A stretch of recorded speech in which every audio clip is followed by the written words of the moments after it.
I just saw something really cool. It's a sugar daddy shopping spree stream.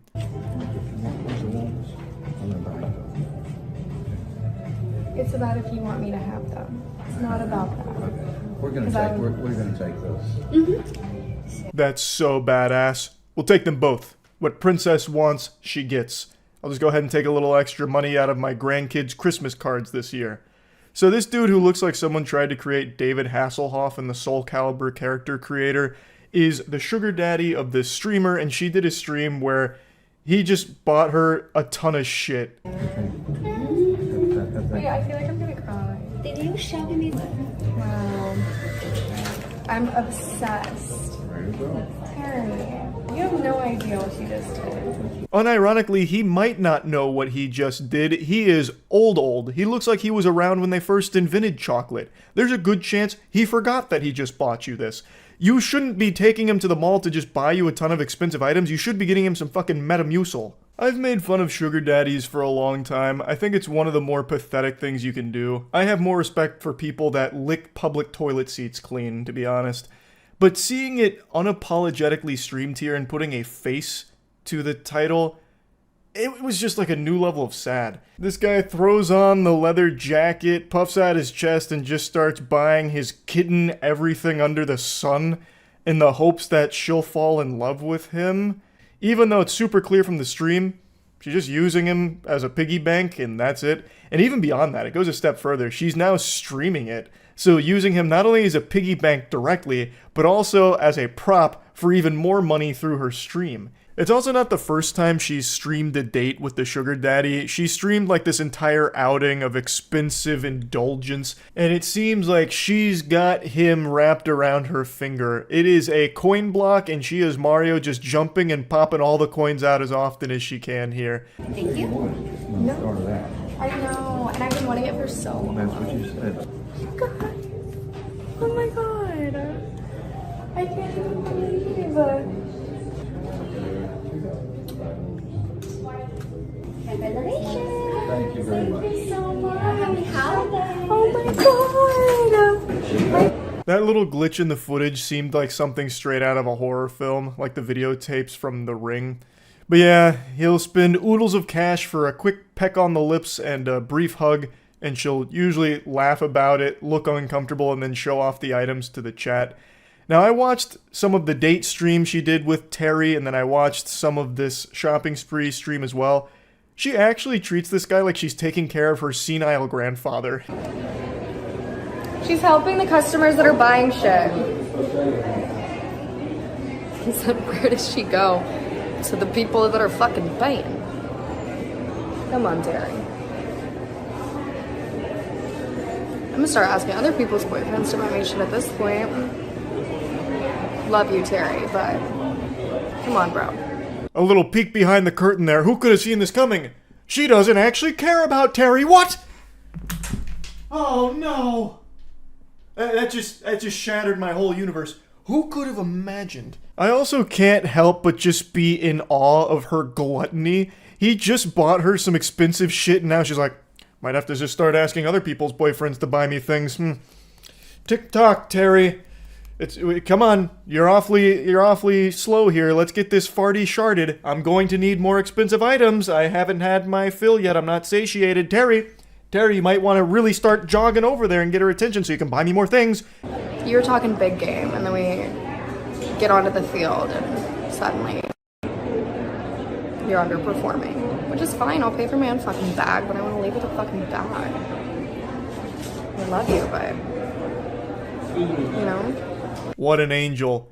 Terry, you lucky dog. It's easy to see why you've fallen head over heels in love with this saint.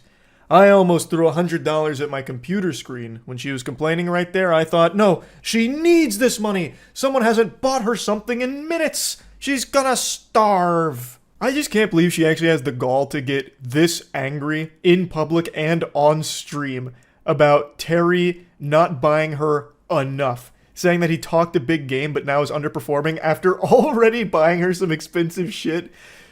Come on, man, wake up. I truly will never understand this whole sugar daddy mentality. I don't get it. Oh, I don't fucking work here. I'm sorry. I'm waiting for somebody that does.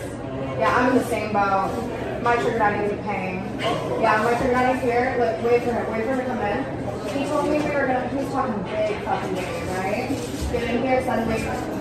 I don't know if I like it. It doesn't look matter, bitch, it's for me. It doesn't look matter, bitch, it's for me. I can't even put on any sarcasm for this part. It's just too insufferable.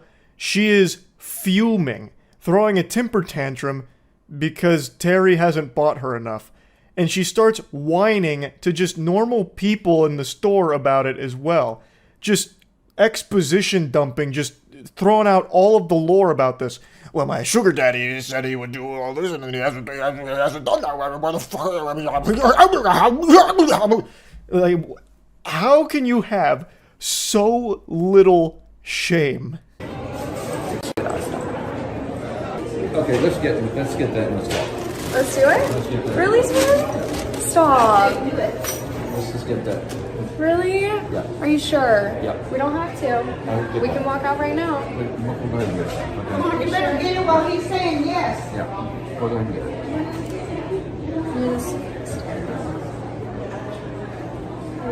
it. It's just so painful. I'm guessing Terry got stun-locked for a bit, fighting with the devil on his shoulder, arguing about whether it's a good idea or not to keep buying her all of these things. He eventually did cave in and buy it for her. But I really get the impression, since he took a little while to think on it, really just let it marinate, let the juices stew, that he doesn't have, like, $1 billion to just be pissing away thousands on a girl who treats him like a fucking zoo animal.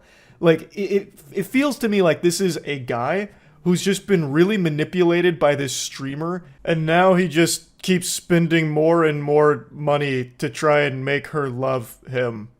Of course, I could be very wrong. This could very well be like a superstar sugar daddy with 50 sugar babies, all of whom he's letting suckle from his bosom, his financial bosom. It's very possible that he's got his financial teats and his udders just fucking spurting milk all this money to tons of different women.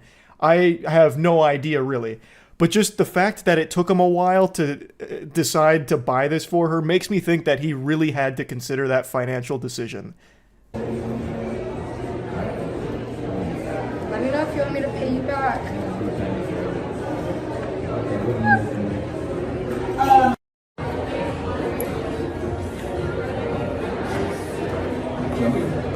She's excited. Woohoo! Excited.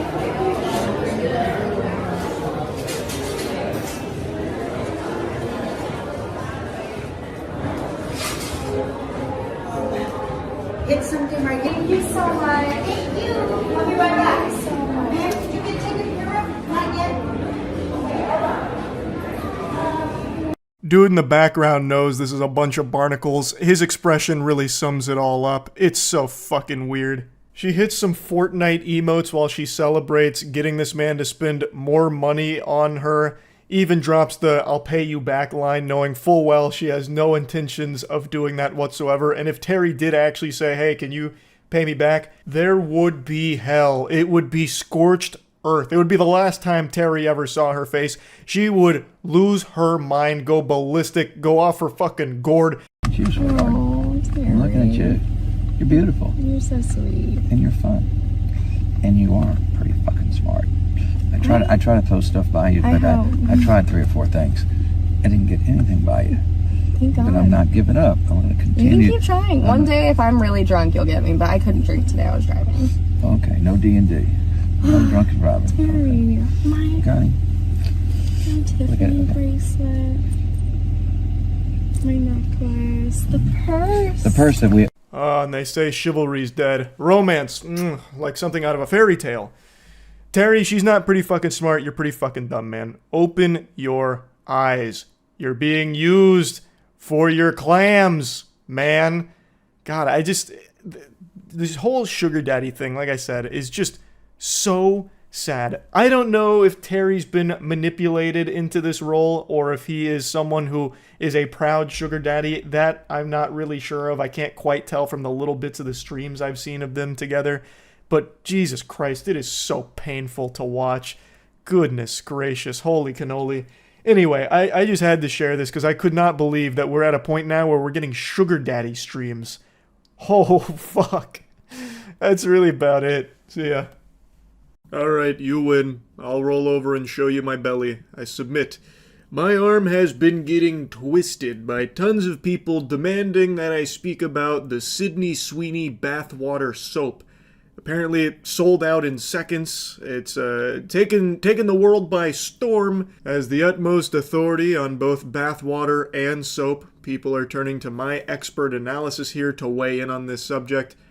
Obviously, I have my own soap, Cheeky, which is far better than this horse hockey. Cheeky is the best soap in the universe that we've made, but don't just take my word for it. Go to usecheeky.com right now and get some soap for yourself to try it out. It'll change your life for the better. This topic isn't meant to just be a vessel to glaze Cheeky. It's just because I have that so many people keep emailing about this Sydney Sweeney stuff.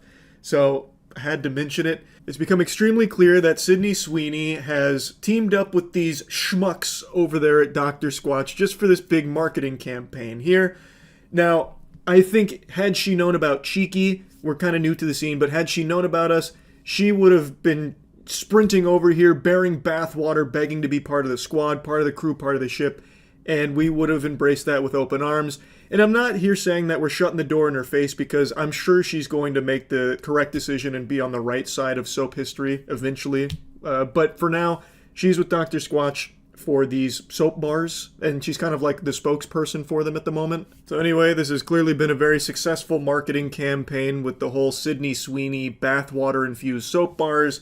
Allegedly, it uses some of her actual bathwater and sprinkles it into each bar, and it's medium grit, so the idea is you'll have like those little speckles in there that you'll wash yourself with or worship at your like fucking Hey Arnold bubblegum tribute to Sydney Sweeney in your closet or whatever. This is obviously heavily influenced, I'm gonna use that word real loosey-goosey here, by one of the goats of gooning, Belle Delphine's stunts from back in 2019 when she sold her bathwater in jars.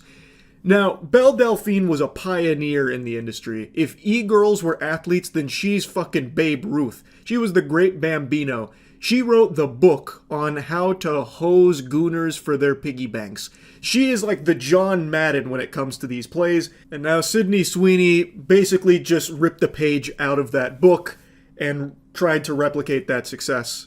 And succeeded at replicating it. The bathwater soap bars are apparently selling extremely well. So well, in fact, that there is a secondary market for it on eBay, as there always is for everything ever, from fucking people scalping Sydney Sweeney bathwater here, where they are reselling the soap bars for over $200 a piece. 200 clams for this bathwater soap. And not only that, there are people shamelessly selling pictures of it for $30. I'm just going to say this right now. If you are one of these pathetic souls that spends $30 buying a picture of Sydney Sweeney's bathwater soap bar, you need to be institutionalized. Right now. For your own good. You have got to go straight to Arkham Asylum. Holy shit. That would be the saddest existence on this planet if you go to eBay and spend 30 doubloons on a fucking picture of Sydney Sweeney's bathwater soap. That is the lowest you can ever sink as a human being. Maybe you can honestly look at this as something inspirational. No matter how bad you feel about yourself or whatever you're going through, maybe your self-esteem's in the shitter, just know you are not as pitiful and worthless as the people that are going to spend $30 on a picture of Sydney Sweeney's bathwater soap bar. And that should uplift your spirits on the spot. Interestingly enough, Sydney Sweeney claims that this was actually her idea to use her actual bathwater in the soap bars. She said, "I think it's more fun to see everyone else talk about it. I pitched it. You kept asking about my bathwater after the Dr. Squatch ad, so we kept it." So she is claiming that this was her brainchild here with these soap bars, and I was a little disappointed to see that she didn't give credit to Belle Delphine. I feel like there is no way this is just a big old coinky-dink. I don't think that it's, just pure happenstance that she is also using bathwater for the soap. I feel like she must have at least heard about the Belle Delphine bathwater, because that has become ingrained in, internet culture as part of, the epitome of gooning. Like, when you reach terminal gooner, melted core, DEFCON 1 goon status, that has always been propped up. I feel like she must have heard about that, or maybe someone at Dr. Squatch maybe even like mentioned it in passing and she thought it was a cool idea. I just find it a little hard to believe that it had nothing to do with the path Belle Delphine blazed, the trailblaze that she made back in 2019. But I do think it is possible because her ad, she was in a bathtub. So maybe she's like, oh, this would be kind of silly to take this bath water and put it in the soap bars to market it to people that are like desperately salivating over me. It's possible, but I do think it's unlikely. I want to briefly compare this bathwater soap to Belle Delphine's biological weapon from back in the day. So with the soap, I obviously don't have it on hand. I didn't purchase any. I didn't attempt to or anything like that. But just having soap that has bathwater apparently in it, they claim that it's there. There's, of course, no scientific way of proving that whatever bathwater presence there was actually graced by Sydney Sweeney's ass or anything like that. But taking them at their word, you're getting a bar of soap with that in it. So I'm assuming that it's going to still be like functional as a bar of soap. Belle Delphine's bathwater was concentrated bathwater extract in a jar. So you couldn't really do anything with it besides just appreciate it for the safety hazard it was. I guess if you were brave enough, you could chug it, like you could drink it and give yourself E. coli if you really wanted to. But once again, there was never any like hard concrete way of proving that what you got shipped even back then was actually Belle Delphine's, pussy water, And you can't do that here either. Though I do remember from back in 2019, if I remember correctly, she had like filmed herself bathing with the water and jarring it. I don't think the same was done here for the soap bars from Sydney Sweeney. I don't know if you get like a certificate of authenticity with every bar as well as proof where she has like a video of her in lab goggles and a syringe extracting the bath water and then using it in the saponification process for the bar making. Couldn't tell you. All I know is that the products bear very similar DNA. Whereas Belle Delphine's was more expensive, you probably got more bang for your bathwater buck. In this case, you get like microscopic amounts of Sydney Sweeney's bathwater, allegedly.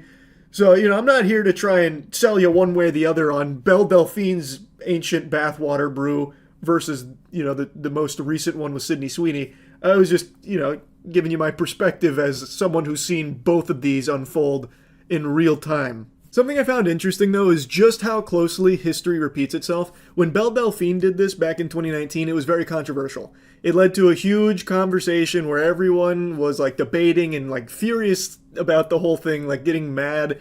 And now that Sydney Sweeney's doing it with the soap here, even more people are, like, upset about it, and it's apparently very controversial.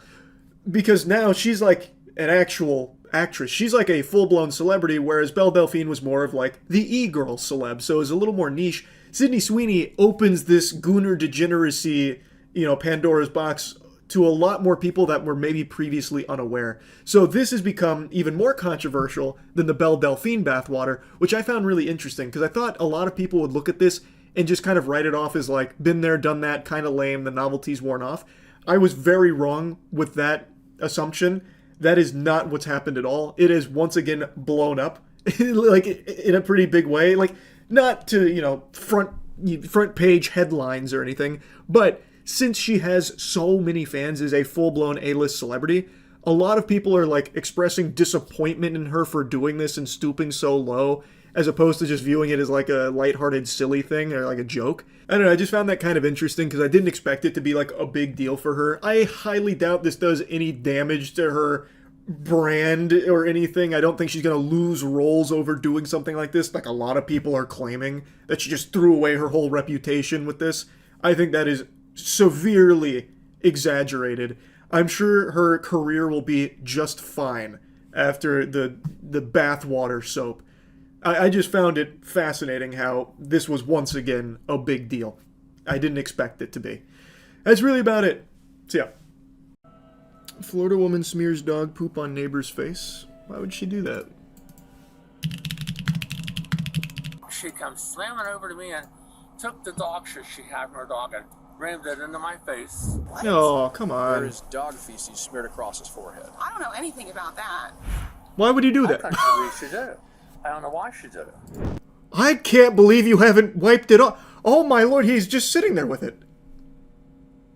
The first thing I would do when attacked with dog feces would be sprint to a shower. If a shower's not nearby, any source of water. If there's no source of water nearby, I'm spitting in my hands and I am wiping it off until it's gone. I cannot believe it's still there. He'd get a tampering with evidence charge. You claim this woman smeared dog shit on your face, huh? I see no dog shit on your face. We're gonna have to book you, sir. I guess that's true, I suppose. She did it. I don't know why she did it. It's quite literally a crappy morning for one man in St. Petersburg, Florida. And I was sitting on a park bench down the end of the road. You want to show me where it, do you want me to show you where it was? No, it's okay. Okay. And I sit on the bench, my dog beside me. And I It's see gotta somebody smell so bad. on the corner, T, that we call it. I call it. And I waved and yelled hello. I always yell and wave hello to everybody. Always. That's and so nobody sweet. ever has reaction. They say, hi, how are you, blah, blah, blah, blah, or come visit the dog. Well, she got done walking her dog, and I saw that the dog, and she picked it up, and came walking over to me, sturdy as you will, and saying something. I said, wait, I can't hear you. She comes slamming over to me and took the dog she had from her dog and rammed it into my face. And so I told you not to talk to me. I'm a woman alone. I'm a single woman alone. I have no idea what that's about. And then as she walked away, she called me. Do you have any idea where she lives? Oh my Oh, god. yes. Oh, yeah. The All because he was just 76-year-old going man around seen waving to here people? told police he was attacked after saying hello to a woman walking her dog. All right. What were you thinking? Do you have your Are idea? you crazy? No, I don't, but you get it. It's all right. I'm going to get a photo of you here before we do anything else. I couldn't believe she did it. I don't know why she did it. And read me a tyranny of cursing you won't believe. And I said, what did I do to you? Yeah, why would she do that? You seem nice. She says, I told you not to talk to me. Sometimes you talk to me, sometimes you don't. A couple times after that, simply because I say good morning to everybody. And then this morning... This guy sounds like Ned She did Flanders that. out here. Over there. What's she wearing today? Honestly, all it is, I'm a woman, young, by myself out here. He has yelled at me before several times, 7 in the morning, just yelling hello. And I told him, I said, hey, I said, I don't know you, you don't know me. I said, don't yell at me. He keeps doing it. I was like, hey. I said, stop. I was like, this is the last time. I said, stop. I was like, I really don't know you, you don't know me. Well, he's just saying hello. She's even confirming that all he's saying is hello. She hates whimsy. I'd be so happy if I just like walked my dog and people would say like hello to me. Like, it's sweet. That's very sweet. That's like the most like American shit. Like you go out and get a paper, you wave to your neighbor saying hello. What the fuck? Why would that be upsetting? Like, I thought maybe there'd be a different side to this where, like, he wasn't just saying hello, he was maybe being, like, creepy or something. But she's like, he says hello to me. And I'm like, don't do that. What the fuck? That's sad. I'm a young woman by myself. I was like, off.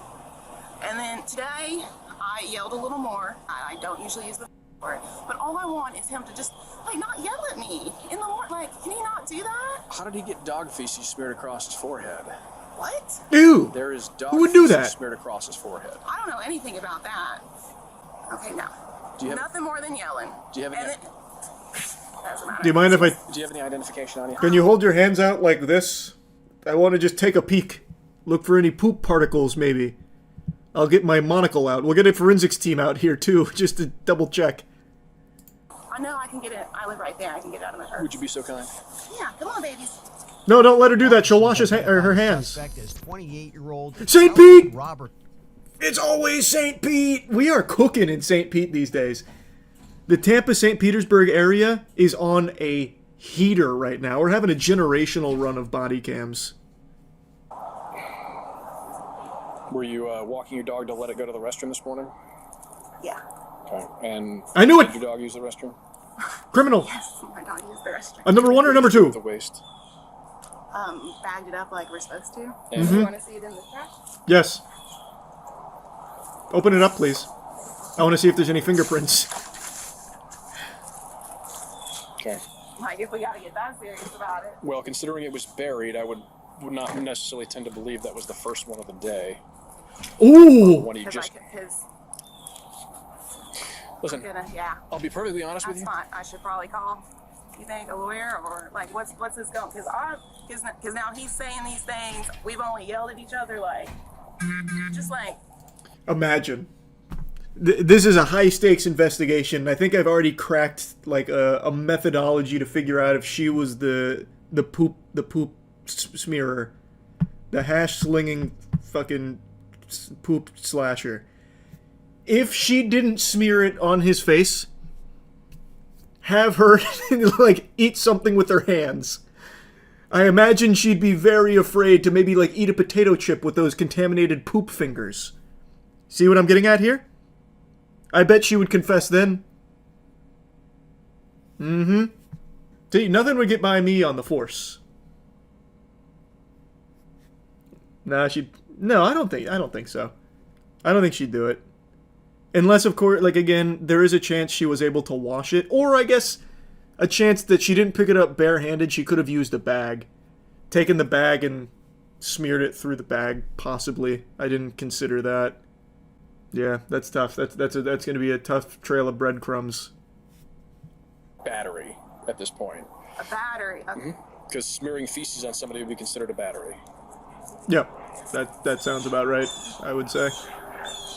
She came out from there and walked around over there behind the boat, and I saw her dog get trapped, and I saw she picked it up, and I thought, oh, that's good. And then... I like the way he tells the story.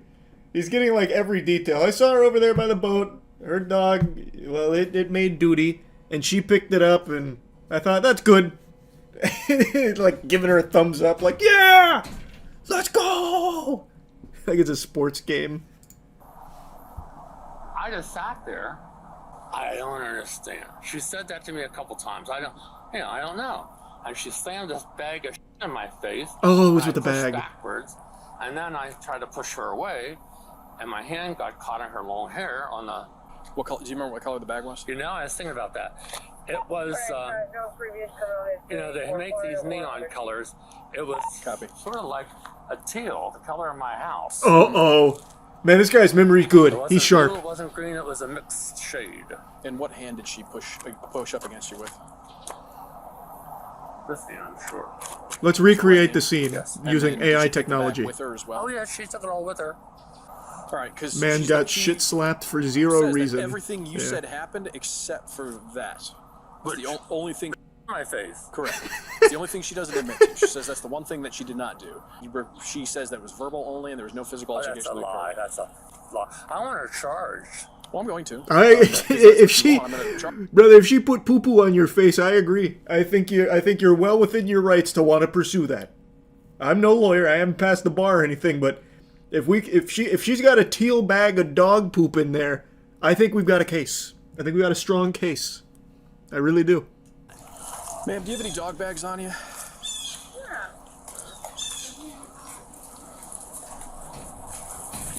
Notice here, Callie pulls out a greenish bag matching the victim's description. Oh, God.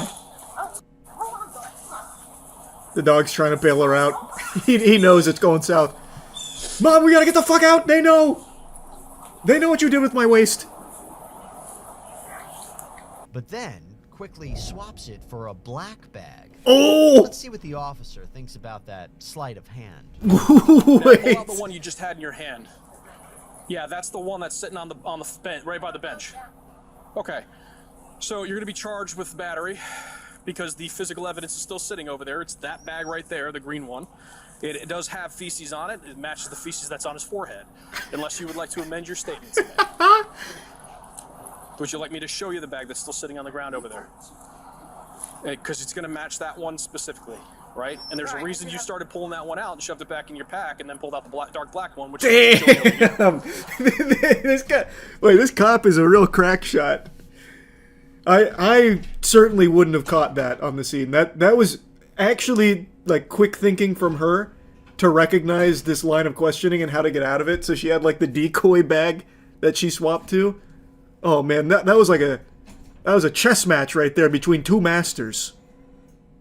Well, the fact that I had to just prove the dog bag thing drives me crazy. But True. what happened between you and him today? Because this isn't the first altercation, but this is the first time it's gotten I want him to stop yelling at me. Okay. He's saying hello. But how did all this start is my question. That's it. He just yelled at me. Did it happen the way you said, or did it happen the way he said?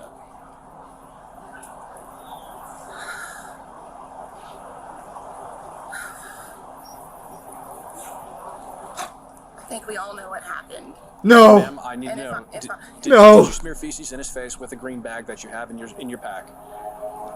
It can't be. Ah! The unthinkable. Good Lord, sir, go wash your face off. We're done here. We got her. All of a sudden you see like a fucking police chopper fly in from the back.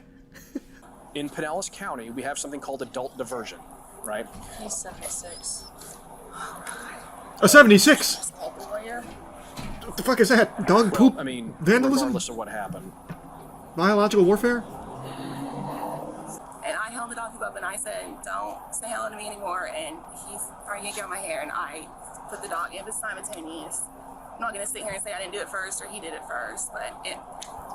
If you're really looking for the specifics of that, you closed the distance to him where he was in a seated position. He was in a position of disadvantage as you walked up to him at that point. Damn. This officer... This dude's ran the simulations in his head thousands of times. He's seen it all unfold. He was basically there. He was a third party. You may not have seen him, but he was there in the shadows. He watched it. You sit back. This is probably what he wanted. This is why he kept yelling at me. He wanted me to get to this point. Now that I really think about it, I'm stupid. What kind of anime plot is that, lady? He says good morning to you. This was his plan all along. He was 10 steps ahead of me. He knew. He knew one day I'd crack and smear dog shit in his face, and that's what he wanted. That's why he's still sitting over there with dog shit on his forehead. Ask him why he hasn't washed it. It's all part of his nefarious scheme. It's a badge of honor. He knew by saying good morning I'd lose it. Or his name's Brian. Brian. Okay. Alright, I gotta call your mom and she's gotta get over. He's using the mind's eye to its full potential. True. Yeah, call your mom and let her know. No? Okay, nothing in you. Man, he went ultra instinct on this case. I was so impressed. I am also surprised at how seriously he took it. I thought he'd be like, sir, please. You have poop on your face. Please, God. But nah, man, this guy really, he locked in. He said, I will find you justice. I will figure out what actually happened here. Come hell or high water.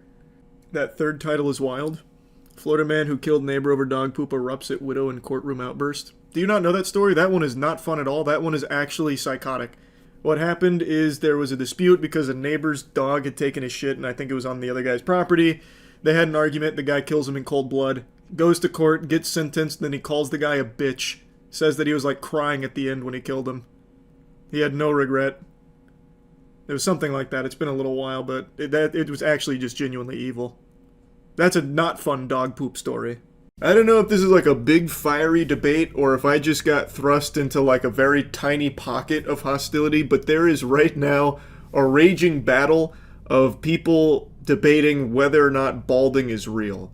Kind of. That's the statement that started it. That was like the shot heard around the world for this topic. I don't believe in male balding. Why? First of all, if you're a male and you want to go bald, that's fine, like good for you. However, if you're a male and you don't want to go bald and you're balding anyway, that's where I take issue. That opening line right there, I don't believe in male balding, actually reached through the fucking phone screen and tickled me. I was smiling. It goes so hard. I don't believe in male balding. Shit is a myth. It's like a cryptid, almost. I've never seen a bald man. No such thing. That's a goddamn lie. That's a deep state hoax right there. That's like 5G. I don't know. I love that. It just slaps. It's not exactly what she's saying, but it's how she lays the foundation. The point she's making is that she believes that balding is a solved problem. And if there's anyone who is bald without wanting to be bald, it's due to their laziness. It's fundamentally what she's getting at. She's saying, like, if you're bald and you choose to be bald, yippee, good for you, she says. But if you're balding and you don't want to be balding, well, you're just lazy. Because women in this day and age have to do so much to upkeep their looks, and men cannot be bothered to just put some cream on their head or take a little vitamin or get a hair transplant even. Women are doing more than that. So her point is, compared to female beauty standards, men balding is a significantly easier issue to tackle. You can really grab that one by the fucking nipples and solve it with creams and pills and hair transplants. And if you are balding and don't want to be, well, you're just a gluttonous sloth who's too lazy to fix this problem. And that's kind of the gist of it. I don't think she's super knowledgeable on how expensive, like, hair transplants are. They are not cheap, especially in today's day and age. Also, being put on medication, also not super cheap. So, like, yeah, you can get, like, the finasteride, the minoxidil, and, like, the combo there. Get it with the fucking 2-piece, and from everything I understand about it, it seems to work to some degree. It varies person to person, obviously, because not everyone's just a fucking clone. So it doesn't work for everybody, but it does work a little bit for some people, and for others, more so. But it's never like the cure to baldness, as I understand it. There's not like a magic pill. Like, there's no like Phoenix down for your hair. Like, you can't, chug your way to a full head of hair again. Like, it is tough, and it is very expensive. And she's saying women do significantly more than this, but men can't even be bothered to do the bare minimum of stopping the balding with these pills, creams, and hair transplants. Again, there's not exactly, like it's not Courage the Cowardly Dog, where Eustace gets that handful of shit and can rub it on his head to fix the baldness, which ultimately led to other problems. Again, a lot of the medication does have, like, side effects and stuff, too. Like, it's not exactly the easiest thing. And I recognize that for women, there are a lot of things they go through for the sake of, like, the beauty standards that are put upon them that are also very difficult. But I don't think those should be celebrated either. I don't think there's anything good from putting this pressure on women or men to adhere to the beauty standards that people think they should. More stigma for guys to do beauty products, and that includes like hairline stuff. Guys are like more generally insecure about doing stuff like that because they're not really supposed to. Beauty products, we were sold that that's a girl's thing, not a guy's thing. I don't know how much of an excuse that is. There's not as much pressure on men in society as there is on women to upkeep their looks, and they just kind of get resigned to the fact that they're going bald. Versus if you ask any single woman something that's happening to their looks that they don't like, they will go ahead and fix it, whether it's like an at-home DIY solution to like professional, super expensive treatments. Now in the comment section, everybody was dunking on the guy here, saying that he was mansplaining and not listening, and that he's like not even engaging in the conversation, and everyone is on her side about how she's, out here spitting and shitting the truth. Like, these are all facts that she is speaking about baldness not being real and easily solvable. I don't think he did anything wrong. He's right. There is a stigma around men using, like, toupees or wigs, because then it's kind of like, I'm 5'6", right? A lot of people joke around like, just go get height surgery. Well, the people that get height surgery are constantly fucking clowned on. They get dunked on more than me at 5'6" when I play pickup basketball. Like, you're damned if you do, damned if you don't. I get made fun of all the time for being short. It is what it is. That's the way the cookie crumbles. Sometimes you gotta play with the hand you're dealt. My dad is 6'5". Man stole all the height genes from our lineage and then kicked the ladder out from under him. Can't do shit about it. I gotta live with it. So, like, I can stay 5'6", and I'm comfortable with it. I make jokes about it, but at the end of the day, I can't fucking change it without going and getting, like, life-changing surgery that'll have me debilitated for, like, 2 fucking years as my bones reform in my shins. I'm not going to do that. But if I did, I would be insulted for being so insecure about my height that I went through those extreme lengths to change it. And it's the same thing for bald men. You'll see this a lot, where, like, a bald guy will put on a toupee, and it's not, like, the most optimal one. It's pretty clear he's wearing a toupee. People will make fun of him for being so insecure with that. And it's the same thing with other male beauty products that you'll see. There is a stigma around it. I don't know why she's pretending that doesn't exist. That's a very common and, like, really socially acceptable thing to make fun of a guy for, if he's trying to, like, fix baldness or something, and it's not, like, perfect, you know what I mean? And while I agree with her that the standards for women are higher than that of men, it's not like it doesn't exist for men. As I mentioned, I'm 5'6". There are innumerable women that want nothing to do romantically with a guy my size, petite, fun-sized men like me. And that's okay. Like, it is what it is. Like, I understand that. Like, but the point is, there is a pressure on men, at least to some degree, to a lesser degree than women, but it is there. And what she's reinforcing here is the idea that men have to continuously adhere to an ever-increasing pressure on beauty standards, which is very similar to what women have gone through for a long time. And I think both of these things here are not good. Like, it's not something to encourage and, like, pump your fist about as, like, a celebratory thing. I think it's a bad direction. So the guy's not saying anything wrong here. I don't know why he's getting spit on so much in the comment section. He's just saying, like, hey, you know, there's like a stigma that exists around it, so not every guy's gonna be all gung-ho and like enthusiastic about going and spending thousands upon thousands of dollars on creams and pills that aren't super efficacious, as well as spending thousands and thousands of dollars on a potential hair transplant that might not work super well or might not look all that great. Like, it's tricky, and it's a tough situation to be in. And to her point about female beauty standards and how much women go through to uphold, like, the female beauty standards that have been put on them for so many years now, she's not wrong in that perspective. But I don't know why it has to be a battle. I don't know why she needs to now start shaming men for not conforming to male beauty standards that are being put upon them.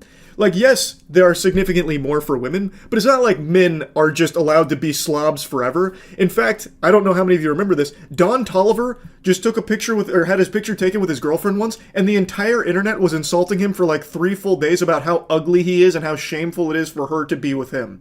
And Don Toliver, I don't even think is like a really unattractive looking guy. Like, there is still a pressure on men to look good, because they will also be insulted. That is the way the entire culture of, like, beauty has shifted, where everyone is expected to uphold, like, crazy standards, right? Now, of course, I do think it is still more for women, but it's not like it's non-existent for men. And I don't think balding is some kind of fabrication, some kind of made-up concept, in that it's an easily solvable problem. It's not. And I also think that it's very hypocritical of her to take this stance that bald men are lazy by not going through all of these procedures to try and fix it, because women will go through tons of procedures for things they don't like. So like BBL or something, or a boob job. But I would also argue that men that are trying to tell women that they need to fix their flat ass, or like small titties aren't real, you're just lazy, are equally in the wrong for having that perspective. Like, if this video was completely flipped and it was some frat bro sitting there going like, yeah, bro, I actually don't believe in A-cups. Like, honkers of that size, I think are just, like, actually made up, make-believe. Like, just go get a boob job. Like, go take some biotin or something.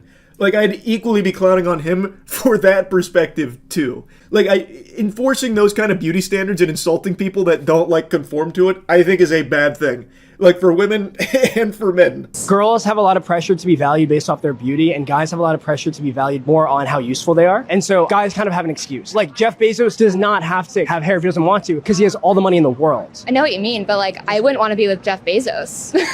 He's old. What advice do you have for people that are dating? If they're wearing a hat, it might mean they're balding and self-conscious about it. So I would press and see if they're doing anything about that. I love that signing off advice from her right there. If you're with a guy who's wearing a hat, this is a clear indicator that there might be some balding under there that he's very self-conscious about, so poke the fuck out of it. Make sure to interrogate, and if necessary, rip that hat right off and reveal the magician's secret underneath. There could be a chrome dome, and then you need to ask, well, what's he doing about it? I don't know, to me that just really rubs me the wrong way, because again, if you flip this, let's say it's a guy saying like, if you're with a girl who's wearing baggy pants, it might be a clear indicator of a not being super cheeked up. There might not be enough cake under there. So make sure to, like, press her on it. Like, what's she doing about that? Are you hitting squats? Are you getting a BBL anytime soon? Like, what's the regimen to fix this? That's just as bad. Like, I think this whole idea of these beauty standards being forced upon women and men are just getting even more out of control in the current climate, and it's just a complete race to the bottom. I'm very surprised to see how much support there was behind her statements, because I find it to be kind of hypocritical, but again, this is a debate that I don't know how big the topic is. I just find it very odd now, where she's coming out here and, like, shaming dudes for being insecure about balding, but then not fixing it. Like, there are so many extenuating factors that could play into that for why they can't fix it. Like, maybe they have tried all the creams. Maybe they've spent tons and tons of money trying to combat this problem to no avail. Like, there are so many things to take into account. If you want to do things to your body that make you happier and more comfortable, then go right ahead. But to do it because other people think that it's expected of you, I think is horrible. Like, some people that are, like, feeling pressure to get a buccal fat removal procedure or some shit like that, because that's like the beauty trend. It's just not good. And it does exist for men too, to a lesser degree. I agree with her that women have definitely had more pressure on them when it comes to the beauty standard, but it's not like it is, you know, non-existent when it comes to men as well. As evident by this take here that has a lot of support about how, like, men who are bald, they're just lazy, they gotta fix it. If they're self-conscious about baldness and doing nothing about it, they're lazy. In fact, rip their hat off to double check to make sure they're not bald and insecure. And like, it's just, I don't love that. And I was pretty surprised that this debate was so split. Well, not even split. Most people were on her side with the take. It was just surprising as all. Anyway, I've been yapping about this for a while, when really it might just be a full-blown nothing burger of a topic where I got roped into, like, the fucking gravitational pull of the debate, like the actual epicenter. No idea, but I found it to be interesting nonetheless. That's about it. So, yeah. This whole time, you really thought carrots were food? Wow. I'm almost envious of your ignorance. What's next? Thinking the Earth is a globe? I don't mean to be rude. I'm not trying to giggle at your naivete, but come on. Carrots? Food? Imagine. What is this, the Magic Treehouse or something? It's ridiculous. Yeah, you know that thing Bugs Bunny's eaten in the cartoons for like 100 years? The beloved orange carrot, as it's so called? Not real. Make-believe. Fake. What it actually is birth control. And luckily, we have a highly intellectual mind that's bringing us back to common sense when it comes to this poisonous menace. Carrots. A lot of these plants we eat, like carrot, people think are food. They're not food. The orange carrot was created at the turn of the 18th century, and we act like they've been around since the turn of time. So this lady who looks like a Viking that was ordered from Temu after she slaughtered 15 squirrels and stitched their pelts together to make this jacket is educating us all on the history of carrots and trying to open our third eye to the fact that carrots are not food. This is a wild carrot, also known as Queen Anne's lace. They're far from the sweet and tender carrots we're used to. Through selective breeding practices that began in the 18th century, agronomists transformed these wild roots into the big orange carrots we see today. Carrots lore so deep it's got League of Legends writers sweating. I appreciate the historical breakdown on the genesis of carrots. And now let's see where she goes with this. Now we know where they came from.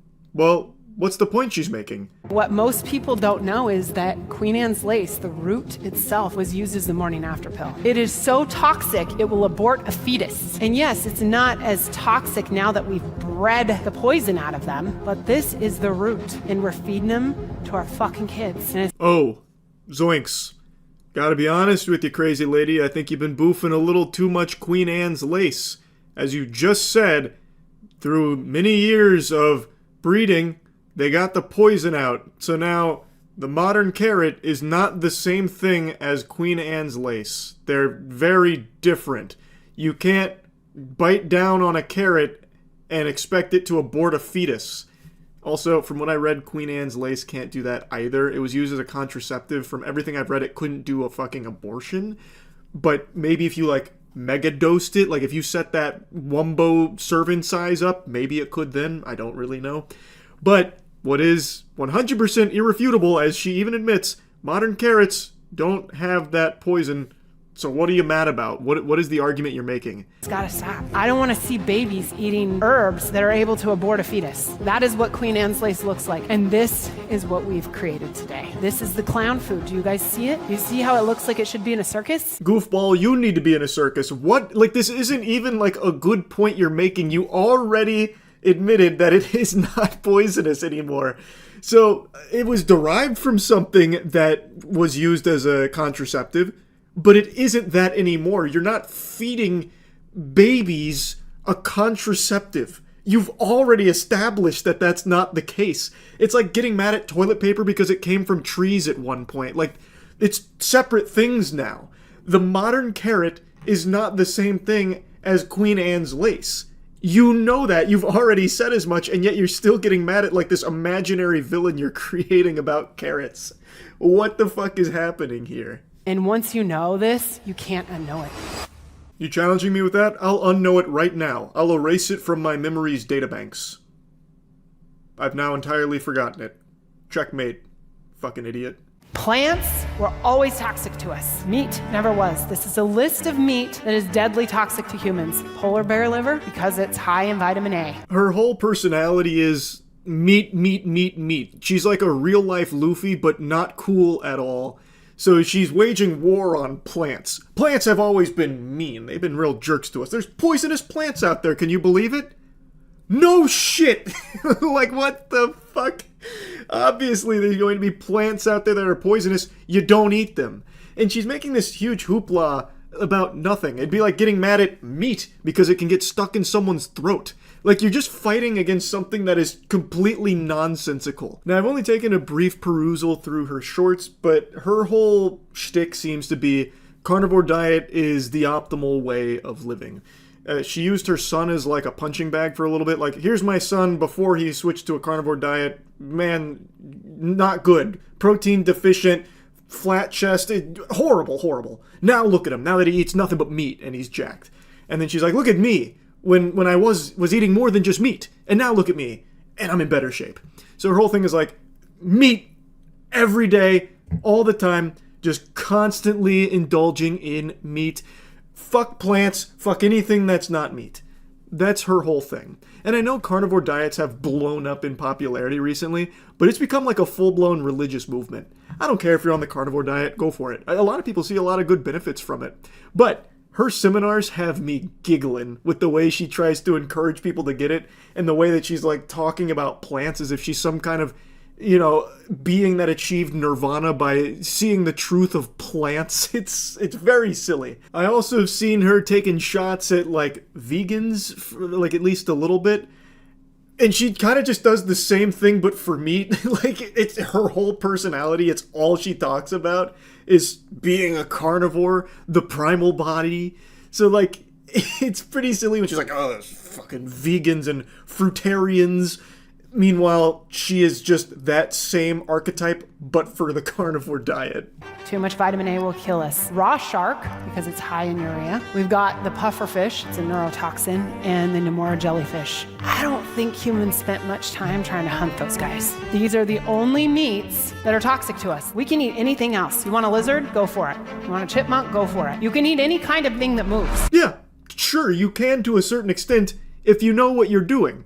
Different meats have to be prepared in different ways. You couldn't just go out there and just start eating any fucking meat that you find. The same way you can't go out there and just eat any plant that you find either. It's a complete moot point. The meats you're going to be eating are the meats that you're going to the store and getting. She does not look like someone who's going out there hunting and gathering, no matter how much her hairstyle tries to convince you otherwise. She is probably going out there and just buying meat from the supermarket. And guess what? A lot of that meat is also modified the same way the plant food she hates so much is. When you're buying meat from the store, a lot of times you're getting meat that is pumped full of antibiotics, growth hormone, all kinds of things that lead to it being modified, albeit in a different way, but it's not like it's some drastic difference between meat and plant food in terms of like what's real food. But plants, more than 700 species of plants in the United States and Canada alone are deadly toxic. Oh no! I had no idea! Wow! That's a powerful mic drop right there. 700 plants are toxic? Who would have thought, you know? Just when you thought it was safe to go outside. All these plants jumping in your mouth, forcing you to eat them. Goodness gracious. Heavens to Betsy. She's making a mountain out of a molehill. You know what else is real bad for you? If you get a piece of a bone stuck in your throat and it fucking cuts up your esophagus, or, you know, you choke to death on it. Oh no! Should we be afraid of meat too because of the bone? Like, I'm not her dad. She can have whatever diet she wants. If she wants to eat nothing but raw pork testicles forever, all power to her. It's just her little seminar she gives on carrots being fake clown food, birth control, and plants are toxic. Like, the only thing not toxic is meat. That's the only thing you can trust. It's just so silly. I had to just talk about it a little bit. Matt sent me to this earlier, and we were just goofing around about it, so I just wanted to talk on it. That's it. See ya. Yesterday I made a video goofing around about Katy Perry's most recent concert where she had Darth Maul's lightsaber and she was basically just like T-posing across the stage while some Power Rangers villains kind of jumped around loosely. It was very silly. But it turns out that was only the tip of the iceberg, and now my third eye has truly opened here to what a wonderful experience going to this concert must have been. This is one for the books. Heavens to Betsy, I tell you, if I was at that concert, it would be my Woodstock moment. You would never get me to stop yapping about it. I'd be telling my grandkids, because it looks like something special. I have become a huge enthusiast of Astronaut Perry here, and the experience, the ethereal experience she is delivering at this concert she's touring with. I'm fucking obsessed with it. It's amazing. So let me show you a couple extra clips.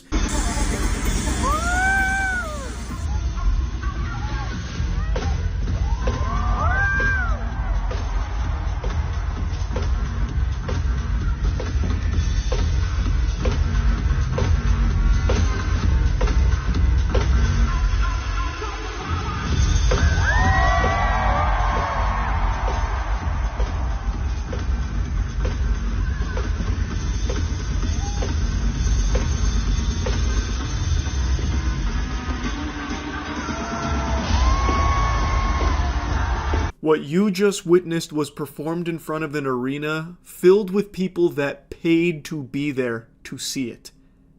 It doesn't get better than that. That is an unforgettable moment. Christmas came early. Santa Claus couldn't deliver something so perfect. She's got the power of the Allspark on her side to deliver moves like that.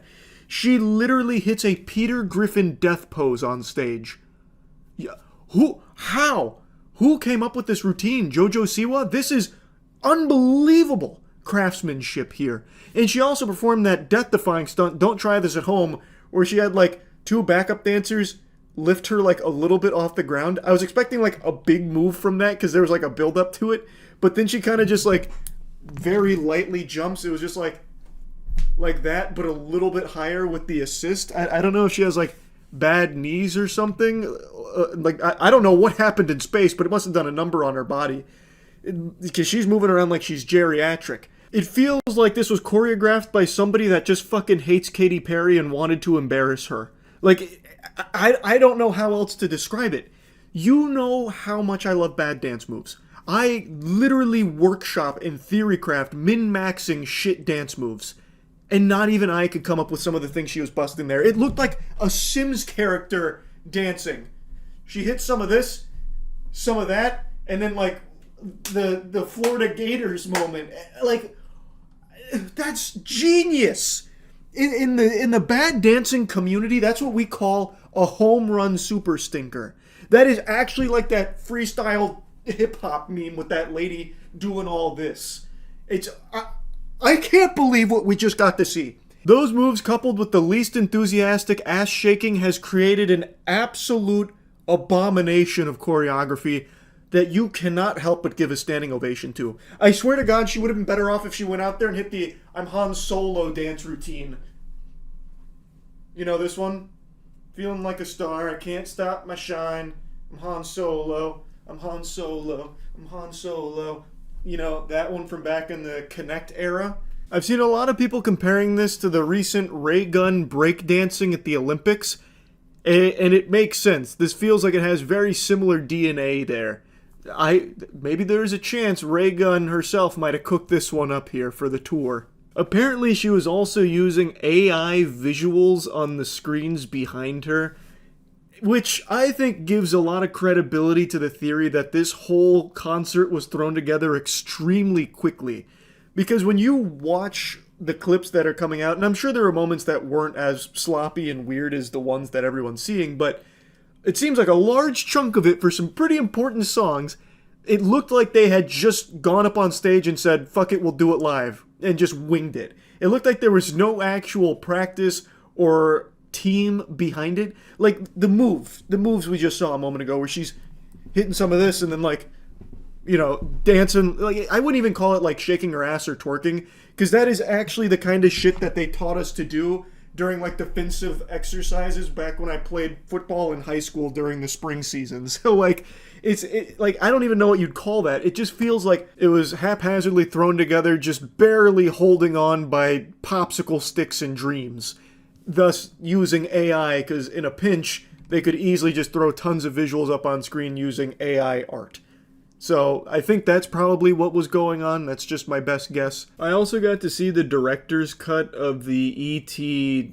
Darth Maul Duel of Fates that she performed. I don't feel like doing an a cappella cover of it again. Maybe at some point I'll revisit it and remix it with DJ Khaled or something, but for now I'm just gonna go ahead and keep it muted and just showcase a little bit of this amazing moment. So this is the end of the song here after she's defeated some of the space ninjas and other aliens out there. She's basically like fucking Commander Shepard out here and protecting us from the Reapers. And now she gets into a couple more clashes here with the remaining, I guess, raid bosses of the aliens. And unfortunately, it's about to cut off here, but they bring out this, like, long tube at the end, which I think is supposed to be like a wormhole or something. But for some reason, I couldn't find that video anymore. There's been a ton more clips floating around since I made that video yesterday. She used the wire system a lot, it seemed, like going out over the crowd and stuff. Like, it seems like one hell of a show in terms of, like, things happening. I don't think she sang a single word to one of her songs, but by golly, who gives a fuck? The music was playing and things were happening, kind of, sometimes. Like, I don't know what you'd exactly call this lightsaber fight that she did up there. But aside from that, there was shit popping up all over the place. You had, like, that 3D printed bird she was riding on, like, going over the crowd and everything. Like, it really does seem like one of the wackiest concerts I've ever caught clips of. So anyway, just wanted to follow up here because I am glued to Katy Perry concert clips right now. That's about it. See ya. We've seen time and time again road rage just break people's brains. There's something about that anger that is so potent that it has people just do the most unhinged things. Like a week ago, I made that video on the Florida man road rager who got so upset he dropped his britches and started shaking his weenie at a family in a car. There's just something about road rage that has people snap and get real freaky like they just took K2. And now today we're talking about another incident here with the infamous Delco Pooper. Just look at this menace. Look how proud she looks of herself. Some of you might know her by other names like Sally the Stinker. Probably don't know her by that name, I just made it up. But the point is, she has now rose to infamy because a video has surfaced where in a bout of road rage, she approaches her opponent's car, takes down her britches, and then aims the brown balloon not at the hood and blasts it. And I mean like Nickelodeon Slime Time blasts it with her poop. Fecal matter all over the hood of that car. And then she was arrested for it. It's very interesting stuff, but there's actually more lore behind it than you would expect. You see the video of the lady who shit on a car like projectile type? Yeah, I was talking about her during the watch party. I forgot her name. But yeah, she like fucking Cleveland steamered the vehicle. It was incredible. That one was awesome. That's all hell breaking loose. Doubt I can show the video. Well, maybe this. The news probably censored it. It's really cool. She fucking shotgun blasts it with poop.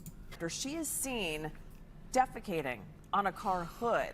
Biological warfare. After an apparent dispute with the driver. NBC 10's Lily Zhang was in Prospect Park as the suspect was taken into custody. Wow, I didn't read her quote. So the pooper was identified as 44-year-old Christina Solometto of Ridley Park, taken into custody last week, charged with a string of offenses including criminal mischief, disorderly conduct, harassment, indecent exposure, and depositing waste on a highway. Is that a...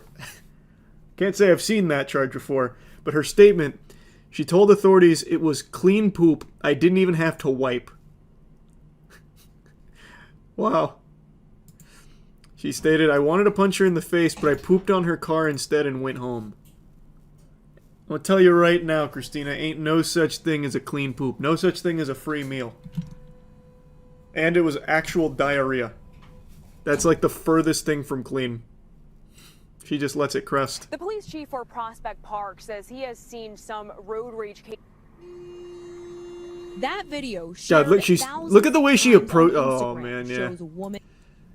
The full video, you can see it where she's like walking up, hands on her britches. She's charging her ult, and then she just in one fell swoop drops trow, and she just blasts it like a grenade going off on the hood of the car. It was unbelievably impressive. Identified Thursday as Christina Salameto walking to another woman's car. The 44-year-old sits on the hood, or not showing the most graphic parts of the video. And again, that's not an accurate statement. She doesn't really, I mean, I guess she kind of sits on the hood of the car, but it's more so she's like in front of it, and she just explodes it out like a Roman candle. Including when she appeared to defecate on the car. I like how she said appeared to defecate. We're not sure what it was. Puns, innuendo, and the same sense. Like, to be able to poop on a car like that was impressive, but it was disgusting. That's what I'm saying. It's crazy. She had to go. Thanks, Pat. Christina, do you have a comment? Salameto was brought to the Prospect Park Police Department Thursday in handcuffs, offering no remarks. What is the She charge? faces a number of charges, Enjoying a shit? including indecent A succulent exposure runny and poop? depositing waste on a highway. The recognition a town gets over this kind of thing, and sometimes this is how it presents. You got to see the video where they arrest her. Someone asked her what she ate that day. Oh, they got boots on the ground for the actual arrest itself too. All right, I gotta watch that then. I highly encourage you to check out the video. It's one of the more impressive uses of the human colon, I would say. Can you tell us what happened? The lady chased me. She chased me and I asked her not to attack me. That is 44-year-old Christina Salameto being There is no regret on that face. police car, but you may know her by this now viral video. Police say the Ridley Park mother is the woman. Look at how quickly she gets in and out. This one's censored a little more generously. She's in and out in like 10 seconds, and she does all the dirty deeds immediately. The speed is impressive. Like, honestly, everything about it was about as best it could go for her. As she was getting arrested, Salameto says, I have a sickness. She didn't elaborate on the sickness, but the bizarre case has now gotten international attention. Not the kind this police... Wonder what sickness that is. That's a blunderbussy. Well, that's certainly one word for it. I'm sure we'll hear that nomenclature used in court when an expert witness is called to the stand. People can shit in a thunderbox, however not in a car when they gotta go. Where's the justice? The hell is even that? What is a thunderbox? People can shit in a thunderbox. Oh, here we go. Yeah, I got it. Can you tell us what happened? The lady chased me. She chased me and I asked her not to attack me. She chased you? I have a sickness. Oh, that's the whole thing. You said she chased you? Yeah, she chased me. And I got out and begged her to stop. Better to do this in the her side of the store. Yeah, I love that. This is biased. You haven't even heard Delco Pooper's side of things. What do you... Stop it! You can't possibly form your opinion on a 44-year-old woman shitting on the hood of a car without hearing why she did it.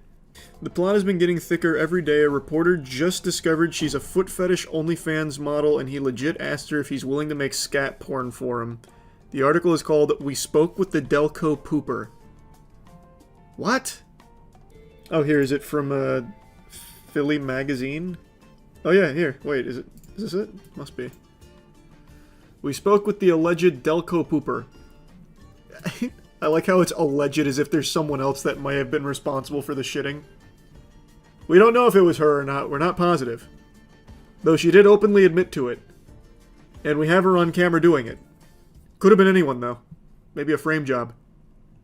My timing was a little off last night. Phone rang just before 5 p.m. Missed the call. It turns out it was from Christina Salameto, woman charged with being the Delco Pooper.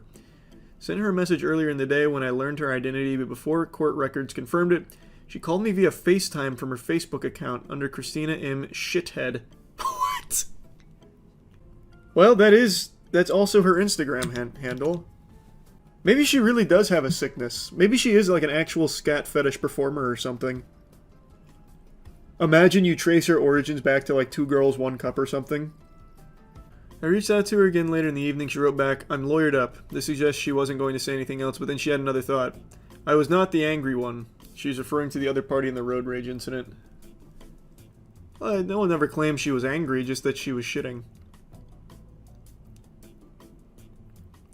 So she runs an OnlyFans account named Neen, with the handle Neen's Toes. You can subscribe for $8 per month. From her OnlyFans description. "Hello fans, Neen here. Now I'd love to show you my pretty toes decorated with your favorite color nail polish. Sometimes decorated in jewelry. Tiptoe with me and you'll see. Come with my feet and toes on a fabulous journey beyond your wildest dreams. We'll also take special requests. Don't be shy, just ask." Huh. Wait, this is real fucking journalism. I felt like it was not only ethical, but indeed my avowed journalistic duty to get to the bottom of this. "Regarding your OnlyFans account, I know that some women on OnlyFans specialize in scatological porn." I texted the accused Delco pooper. "Given the events of your week, I was wondering if that's something you delve into." A brief pause and then, "You want me to fucking shit on you? I want 5K and I'm bringing a bodyguard." Okay, the bodyguard's not necessary. You really think someone that likes to get shit on is going to be like a threat? That's going to be like the most weak-willed human being of all time. That is a broken human being. What an interesting twist. So if someone asked you to shit on them, you would go alone. I'd probably bring a friend, just because it'd be so silly. But I don't know about a bodyguard. But yeah, I probably wouldn't go alone. That's fair. How'd that conversation even go if you had to bring a friend? About if someone paid me $5 to shit on them? They'd probably just want like a cut. I don't think it'd be that weird of a conversation. Yeah, I know what you're thinking. When did Charles learn how to smolder like this? My god, 31-year-old man still stuns the old-fashioned way. Well, it's because today, for some reason, the internet has decided to feed me beauty-related news. Don't know why. Haven't searched up anything. Like, the closest thing I looked up to anything even remotely associated with that topic was, like, melatonin supplements, I guess. But I don't know if melatonin helps you glow or whatever. I don't know how that would build a bridge to beauty-related articles and everything, but whatever. One of them that got served to me I found to be so fascinating that I just have to talk about. Influencer suffers from severe chemical burns after attempting to remove facial parasite. So you can see on the right there, it's still in the process of healing, but it looks as though she had briefly peeked into the Ark of the Covenant and singed the lower half of her face off. And it's because she put Nair directly on her face to combat this supposed parasite that she is now named Caroline. It's a really interesting adventure here that I stumbled upon. So this is Brandi Glanville. She was a star in a show called Real Housewives, as well as a couple of other productions, and she has since become an online influencer. And apparently in 2023, she started experiencing symptoms that resulted in facial disfigurement and was later diagnosed with stress-induced angioedema, which causes facial swelling. And according to an Instagram post, it presented itself after a trip with her friends. And since then, she has now claimed that it is actually a facial parasite that is causing the facial disfigurement. So now she has waged war against it and has given the enemy a name, Caroline. That is the Voldemort for which she has sworn revenge and recently used biological warfare against it with Nair cream on her face. Okay, guys, I'm getting back to you because I don't know how to do TikTok and I know I look attractive. So, good news, you guys don't have to spend a lot of money on pills and lasers anymore. Because I decided to put Nair on my face because when I have an exfoliated face, it pisses the Caroline off, whoever's living in my face. She's right here right now and right here. And then she moved up here when I did the Nair. And yeah, but you know what I mean. So, Nair is the fountain of youth. I figured it out, but I overdid it. 7 minutes, don't do it. But right now, my mom, because she trusts me. She then proceeds to talk about her mom being there. But anyway, she thinks there's a parasite living in her face, which is why she's taken such drastic action against it. Though there is no evidence to support that claim, there is nothing to suggest she has a facial parasite. Now, of course, I'm not her doctor and haven't conducted an exam myself here. Maybe it is entirely possible she got bitten by the radioactive spider that gave Spider-Man his powers. I have no way of knowing, but from an uneducated Neanderthal's perspective, sitting in his swamp-ass chair, I decided to look into it myself a little bit, and to me, this sounds like delusional parasitosis. Again, this comes from a Cro-Magnon man, but it does sound like a textbook example of this, a condition in which a person has a fixed false belief that they are infected by an organism despite evaluation not showing an infection be present.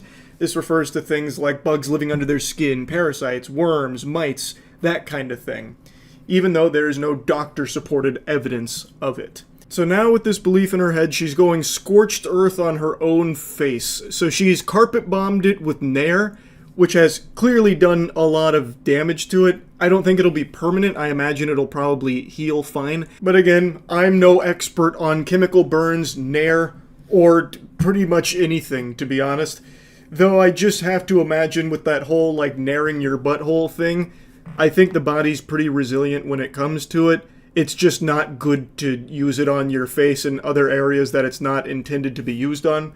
I did also see people speculating that this could be Brandy covering up a laser job or an injection gone wrong or something like that. This could all be a false flag operation, and using Nair as the scapegoat here, like, oh, I tried to attack Caroline with Nair and look what happened. I don't know if I necessarily buy into that conspiracy theory, just judging by the way she talks about it. She is named the parasite, which, yeah, on the surface is kind of quirky, but it also, to me, kind of represents something a little more unhealthy beneath the surface here. She's already, like, from the sound of things, disregarding the medical diagnoses and instead has self-diagnosed as having a facial parasite. And now, even after the whole Nair debacle here, is claiming that Caroline dodged it and went up to her forehead now, but it made her angry. Like, she's talking about this fucking thing like it's the Demogorgon here. Like, again, something that there is no evidence to support its existence. I don't think this is her, like, making a cover story or anything like that. I don't think it's her trolling, especially judging by the description here. Beauty hacks. This is a good one, but do a test patch. I did 7 minutes and I'm on fire. So... Joko. What? So... Oh, that's not a J. So... Ioko. Don't to 7 minutes. It also burned the loose skin off my arms and it's $7. Mix up some aloe vera, cucumber, and black tea, put it in the freezer, put it in the spray bottle, and once it's cold enough, spray all day, because I'm in some pain. Reading it in my head, it didn't clock with me just how messy that description was. Reading it out loud was painful. I was like fucking reading Haunting Adeline out loud. I had a hard time getting through that. It was all over the place. That actually read like unhinged scribblings. But what she is saying here is that she has found Nair, used it, but was too aggressive with it, but still is preaching about Nair as like a good thing to try for like exfoliants in like chemical peels, when it's not a good thing for that at all. But she's even giving a tutorial like, I did 7 minutes, but don't do that. Instead, use aloe, cucumber, black tea, freeze it, and then spray it, and you're good to go. Do not follow that advice. I urge you not to make the same mistake she did of like Nairing all of your sensitive spots. You're gonna not have a good time. I'm gonna tell you right now, you're gonna be singing the blues on it, I bet. But the reason I'm even mentioning the description here is none of this leads me to believe that she's taking the piss. None of this seems like it's her making a joke or something. She is like actively trying to give advice on like using Nair on your face, which is a bad thing to do. I do think this is a case of delusional parasitosis, and when I looked up Brandy Glanville plus Caroline to see like if the name had any meaning, turns out it does. It seems like she named this facial parasite that she believes she has after a real person, Caroline Manzo, who filed a lawsuit against Bravo, which was a station where this show was airing, Real Housewives. Caroline filed a lawsuit against Bravo for sexual harassment and assault that she allegedly experienced from her co-star Brandi Glanville. I couldn't believe the depth of the lore here, so I went even deeper into the rabbit hole. I then even checked out bits and pieces of the podcast, and then I also read this article which covered more of the podcast, where Brandi was talking more in depth about it all. She was opening up about how hard her life has been since the allegations from Penguinz0 were made public. She revealed that she had contemplated suicide during it, also opened up about her facial disfigurement. She maintains her innocence, that she didn't do any of the things that Caroline is claiming, but she apparently lost several jobs, including one lined up in Australia. And she said, "And then I lost my looks at the same time. I literally at 51 started OnlyFans because I didn't have income for 6 months and I was like going through my savings. I was making good money and then my face started being crazy." She was apparently using a mask to hide her face, but then the fans over there were asking that she not use the mask. At the time she didn't have a diagnosis. Eventually she did get the diagnosis, but now, fast forward to today, she now believes it's actually all caused by a facial parasite, which she is battling with Nair, giving herself severe chemical burns on her face now to try and fight against the supposed parasite.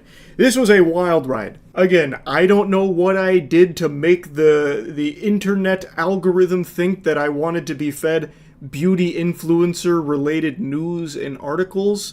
Maybe it knows I hit 31 and it thinks that I need to start doing things to take better care of my looks. I have no clue what it's trying to suggest, but I'm kind of happy this one floated across to me because this was one hell of a thing to learn about. Don't put Nair on your face, though. A lesson to all out there. That's really about it. So yeah.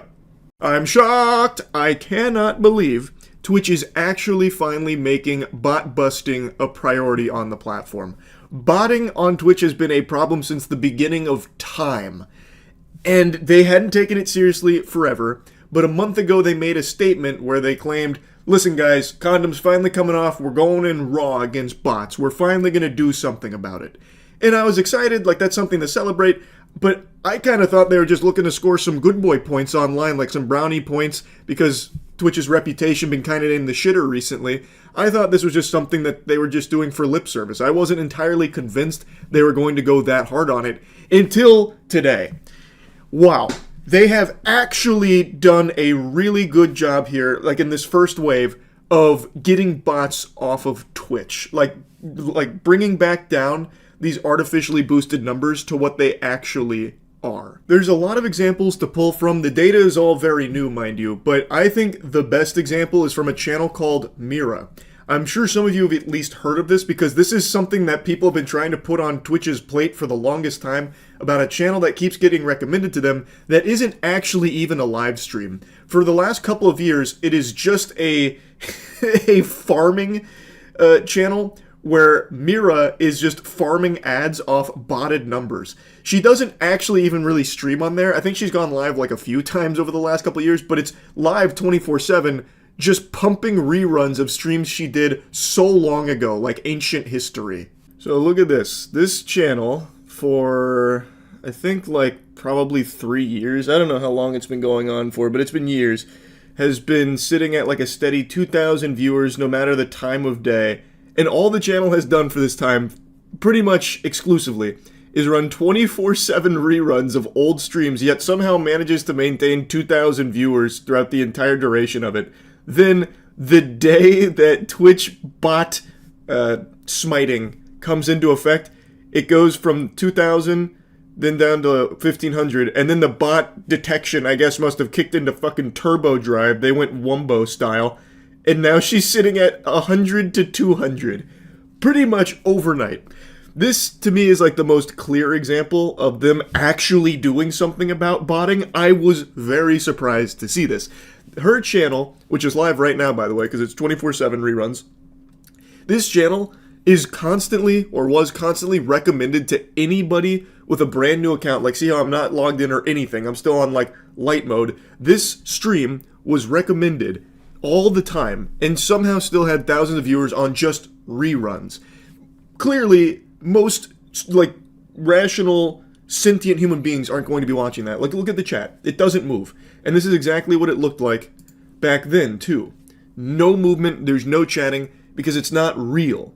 And now the bot detection is here, and you can see that it is finally working. Though I think there are still some bots, like some holdovers here, because there's no way there's 250 people here right now. It seems to me like there's definitely still some stubborn bots that Twitch wasn't able to get there, sticking on there like a hemorrhoid. The parasite bot infestation has been decimated, but not destroyed, because I cannot imagine 276 people being in this stream right now. Not even as background noise in like a tab they forgot on like an ancient laptop. I don't even see that being the case.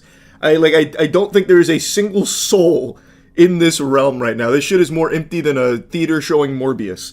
Like, I just don't believe that. But even still, it's clear that what Twitch is doing is actually pretty effective at blasting bots, which I didn't expect. Her channel, I think, is the best example of it, but there's a lot of other channels, like big streamers that went live over the last day, where their view counts have halved, or even more than halved in some cases. So they actually are taking it kind of seriously. Like I said, I was a little skeptical that they were even going to really try and take down bots, because inflated viewer numbers is good for the platform. Like, I thought they probably wouldn't actually put a lot of resources to it, but it seems I was very wrong. Now, another thing worth mentioning, this scam of like running reruns with bots is not exclusive to just her channel, but you have to wonder how much money she made off of that. This went on for years, and I'm so curious how much money she made just running old streams 24/7 reruns with botted view counts up to 2,000 to 3,000. That's probably a pretty substantial chunk of change. It's got a lot of people talking, and I think this is a really great thing from Twitch, to be honest. XQC made a tweet talking about it, saying, Twitch cracked down on bots in 2 to 3 days, and viewbotters / victims of viewbotting have been exposed. Streamers that are part of groups / orgs are seemingly being botted much more heavily. Don't want to start a witch hunt, but the data is interesting, go see for yourself. And then links Twitch tracker, which you can see for yourself. And people are scrubbing through with a fine-tooth comb, taking a peek at these big drops in viewer numbers. And right now, the findings are still pretty early, because this has only been in effect for like 2, maybe 3 days now. So it's still like very fresh data. This shit's straight out of the oven. But people are noticing that some of the biggest channels being hit were affiliated with orgs. So like XQC mentions, like some org-affiliated channels were, in a lot of cases, the recipients of some artificially boosted numbers, as evident by a huge drop in viewer numbers over the last couple days out of nowhere. Namely, OTK seems to be the big one. People are seeing a huge drop across the board for most of the channels that have gone live over the last couple days that are with the group. Another channel people have been paying very close attention to is Asmongold's. He's one of the biggest streamers in the world, and he went live the last couple days since the bot fisting has come out from Twitch, and they noticed that his average viewers for both streams had been about 20,000 less than normal. About 20,000 people were banished to the Shadow Realm here, and Asmongold even commented on it, believing that his account was probably botted. He believes with 95% certainty his channel was botted. And he agrees that removing these bot numbers and this fake phony baloney viewership from the platform is good for everybody there.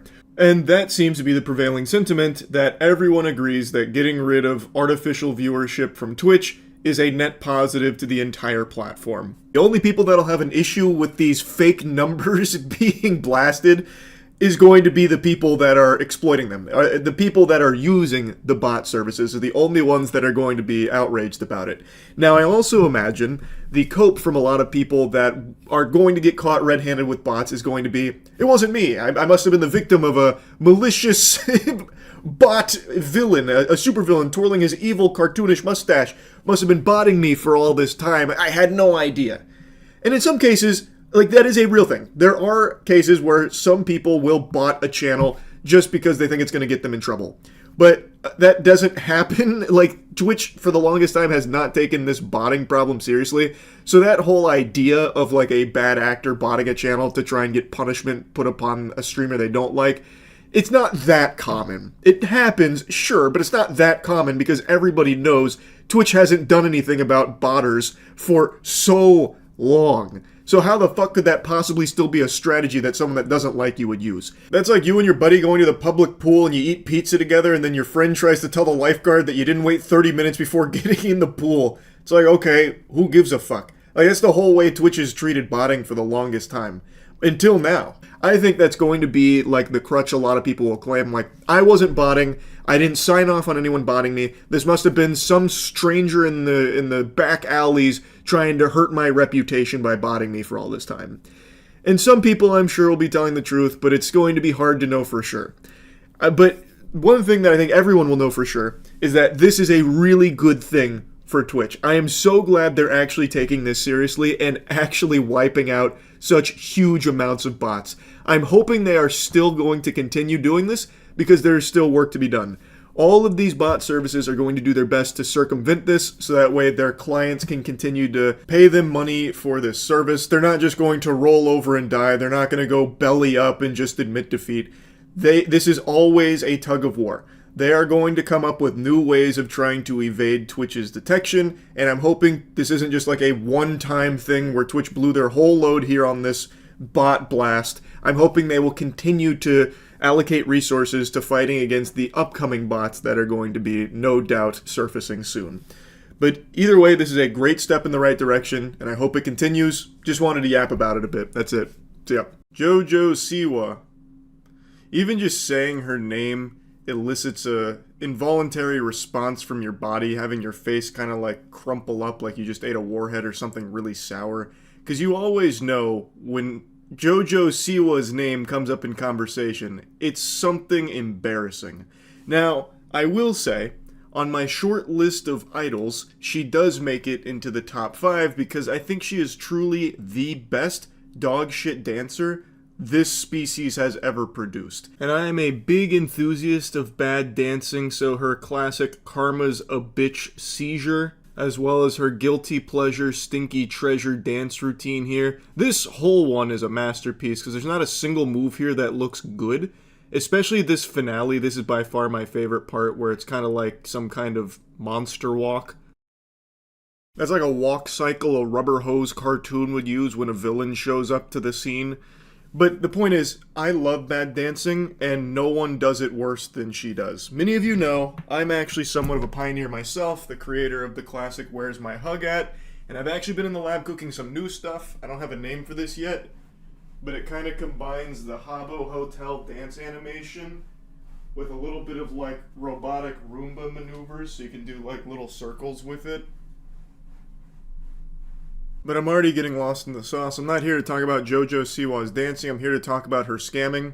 You can now pay $900 for the VIP package to be an unpaid roadie for Jojo Siwa. If that sounds familiar, it's because Gene Simmons just announced this exact same deal for $12,500. I made a video on that like 2 weeks ago. So Jojo Siwa really just took a page out of Gene fucking Simmons' playbook here. It's almost one-to-one. She copied Gene Simmons' homework. So here's what you get for the VIP package. The Dream Guest Experience. You get 1 general admin ticket. You can watch the show from any designated audience area of your choice. You get an exclusive invitation to JoJo's live show setup before Q&A and soundcheck with JoJo. You get to help her put together the show with song selection input, which I'm just going to call fucking barnacles on because there's no way she's going to let any goober who pays $900 for this get to have any say in what she performs. Like, this is definitely already pre-selected shit. An exclusive autograph of JoJo memorabilia worn during the show, so you'll get to wear her sweaty clothes that she performed in. Yeehaw. Access to her pre-show sound check and a Q&A. A pre-show meet and greet and a photo opportunity in front of the VIP backdrop, so that way everyone will know you wasted $900 so they can shoot spitballs at you and make fun of you. VIP exclusive merch, a commemorative VIP laminate and lanyard, early entry into the building with priority access, pre-show merch and shopping opportunity, a VIP host. So you're not just working for free, unpaid labor, you are paying to have the privilege of working for free for JoJo as a roadie. It's a beautiful scam, it really is, and I actually think there will be people that make this purchase. I just have a strong hunch that there actually will be some pitiful souls out there spending $900 to get fucking shit-stained britches that JoJo wore during the show and setting up the show for her for free. But maybe I'm just being a Scrooge. Let's hear it from JoJo herself as she tries to sell us on this dream VIP package experience, because maybe there's more to it than meets the eye. I mean, there's so much to tease. I am really excited because I wanted to create a show that wasn't just a concert, right? I have all these songs that I love to sing, but I was like, I want to do something more. I want to create, you know, a party environment. I want to create something that feels very, you know, immersive, interactive, intimate. And so I really did that with this show. And so, you know, you're going to get the concert that you want to see, right? But then... How innovative. Making a concert into a big party. AKA... what concerts kind of already are in the first place. This is a bunch of mumbo-jumbo here. This is gobbledygook. Like, you're just describing a concert. I just went to a Deftones concert. That shit was a great big party. It was a lot of fun. I don't exactly know what she's going to do to make it more of a party. I guess maybe she'll toss a beach ball around that everyone can start hitting, and maybe she'll, like, plant kegs and beer pong tables and flip cup around there. Like, I have no idea what she's doing to make it more of a party. I couldn't tell you, but I can tell you she so desperately wants to be unique, and it is so cringe how hard she tries to stand out with like weird fashion choices, like really off-the-wall stuff. She does it on purpose, leaning into it full well knowing people make fun of her for it, but it's just, to me, kind of sad how hard she wants to be viewed as like really quirky and zany for the things that she wears when she performs and stuff. So like in here, she's got like the football pads on. I don't even really know what that is. It looks like the armor the Saiyans wore like when Nappa and Vegeta came down and met Goku for the first time. But like if it was set in the My Little Pony universe instead of Dragon Ball. There's going to be a DJ set run by me. There's going to be an interactive game with the audience where they have a chance to win a sick prize. It's going to be beyond sick. It's going to be dope. I have no doubt that prize is going to go ballistic. It'll be like a fucking half-eaten Subway sandwich that she had for lunch that she'll toss into the crowd if you complete her like trivia game or whatever she's going to play with the audience. And I read that there is a chance for fans to get close and personal with you. There is. What can you tell us? There's one, and this is the like most exclusive VIP, where you actually are going to get to come while we're like loading in the show, and you're going to get to kind of like help us set it up and make sure things are right and test out, you know, the drum with me or the DJ booth with me. You're going to kind of... You're describing a job, JoJo. This is labor. You're supposed to be paid for these things, not pay for the privilege of doing them for you for free. It's an interesting proposition. Gene Simmons really did just blow open a whole new door for insufferable assholes to exploit their fans here for these VIP packages. I don't know if this was common before Gene Simmons, but I'm pretty confident JoJo saw that from Gene and said, I want to do that. Like, I feel like that's where this spawned from. That's just a hunch, though. Get that. Then we're doing another one where you just get an exclusive backstage tour. We're doing this fun thing where you get a little bit of show memorabilia. So there's different things that are used within the show that we will replace every night. And so we will give that to those top tier. We're calling them dream guests on my show. Like dream guests on my podcast, but dream guests at my show. The title makes sense. These are dream guests. These are the most brainwashed drones you could find that will actually pay you tons of money to work for you for nothing in return. I guess, other than, of course, maybe like some grease-stained clothes that were worn during the performance. That's enough, I guess. But, yeah, hearing her describe it, I'm still not sold on the value. Still don't think that's worth 900 clams to go work for free for the Jojo Siwa tour. Now, I got a little curious. She is coming to Tampa, and I was tempted to buy the $900 package just to see what that's like. I wouldn't pay $12,500 to move around Gene Simmons' oxygen tank and get fucking coffee for him while he berates me and demands that I change his diaper. But I would consider paying $900 to help set up Jojo Siwa's song selection and fucking, I don't know, the sound check and bring in all the equipment or whatever else was described there.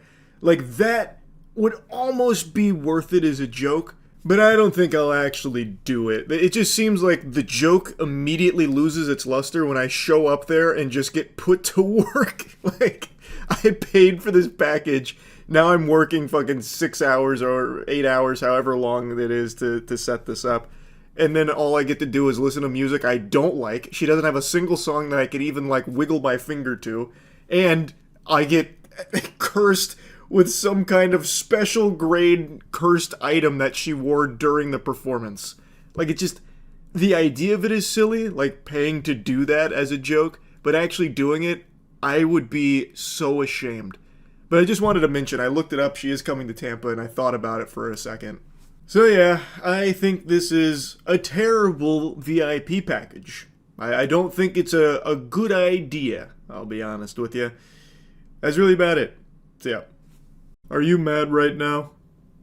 Do you want to be? I saw a video today that was pretty infuriating.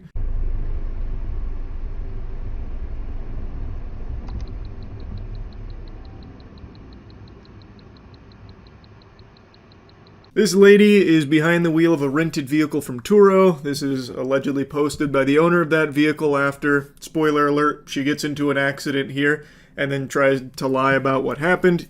This was posted in response to that to show what actually happened, and if you've got some keen peepers on you, the astute observers may have noticed she's texting while driving. But to be honest, I don't even think that's accurate to say because she is doing more texting than driving, so she's like occasionally splicing in some driving between her texts.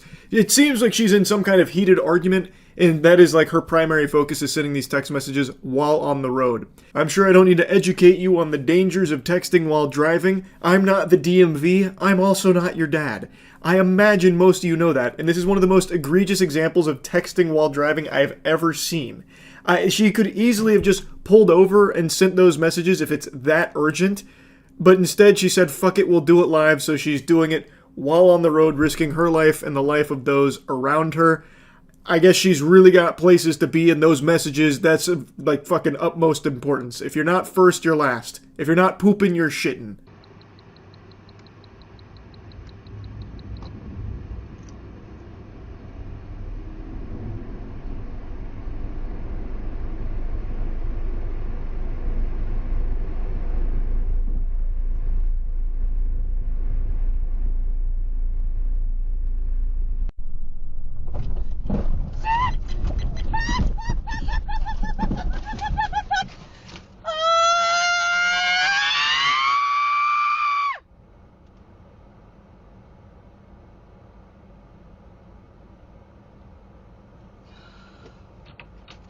Even while her car is veering off the road and blasting a mailbox, she is firmly grasping that phone. She is gripping the shit out of that. She still will not set it down in the act of crashing this vehicle. She treated that phone like it was the fucking Tesseract there. She was not parting with it. It's not until it is finally stopped that she sets the phone down and then puts her head in her hands and then immediately picks the phone back up after like 3 seconds. It's like she can't be separated from it. It's her fucking umbilical cord. It's unreal. It's actually a miracle she didn't just have a head-on collision here. I counted too. She looked up from her phone only 5 times in the amount of time that she spent on that single lane there. So she spent the vast majority of her time there behind the wheel looking at the phone, glued to it. In fact, she even double-fisted the phone at one point to get two-thumb action in there. No hands on the wheel, not looking up at the road. It is actually an act of God that she didn't kill herself or somebody else there.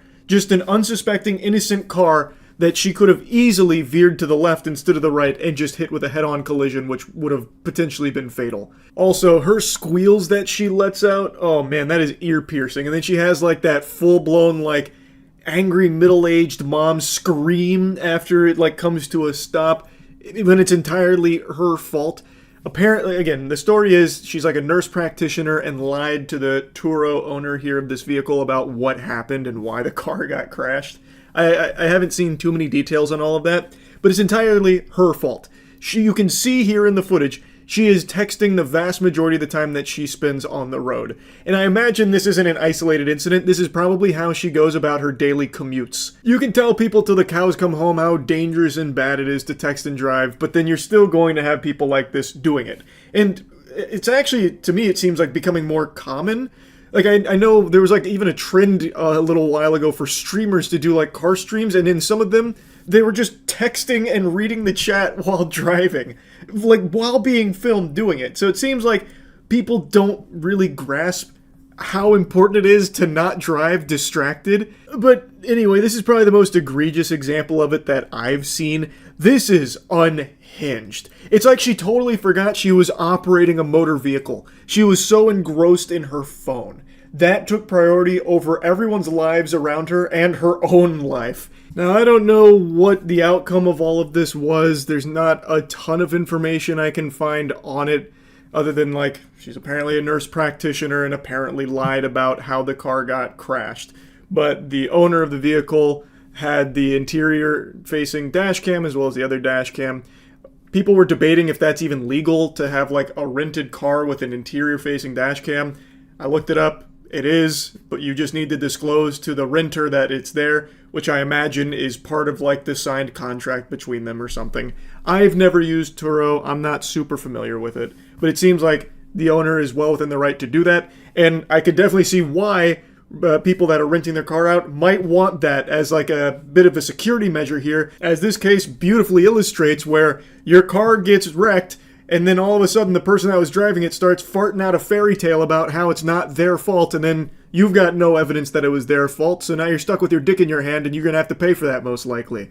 So I can see why you would want that there, and in this case it probably saved them a huge headache because they can instantly point to this as her fault, because it is her fault. Entirely her fault. Anyway though, enough blabbering about it from me today. A little PSA for you. Don't text and drive.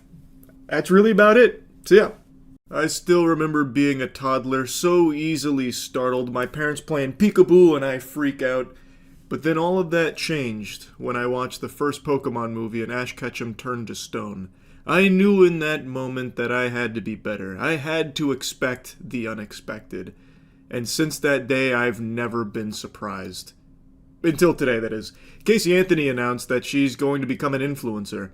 Yeah, the Casey Anthony. You know, the one that murdered her daughter? Yeah, she has come out of the shadows to become an influencer, and she made a big video about it. And I hate it. I absolutely hate it. I'm not here just to regurgitate what I feel most of you know about the Casey Anthony case. If you don't know what I'm talking about, I highly recommend watching some videos or researching it, because it is one of the most deplorable miscarriages of justice since the OJ trial. It is still infuriating. We're sweat to death. Okay. Today is Saturday, March 1st, 2025. This is my first of probably many recordings. Hopefully this is not the first of many videos, Casey. Hopefully this is the last one.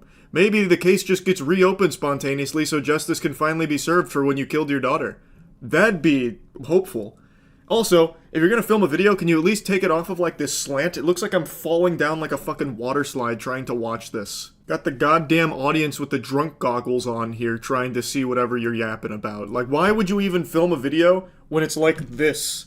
All cattywampus and shit. On a series that I'm starting. I am a legal advocate. I am a researcher. I've been in the legal field since 2011. Really? That's a big statement. In the legal field since 2011, eh? What happened in 2011, Casey? Oh my god. It's just kind of sickening because she's just gloating about it. This is like a victory lap about how she got away with murder, and now all of a sudden she's a crack shot legal advocate. I already said I wasn't just going to yap about her case directly, but I can't help it since she just kind of brought this up here. She didn't do shit! Her lawyer worked her like a goddamn flesh puppet, like it was a ventriloquism act.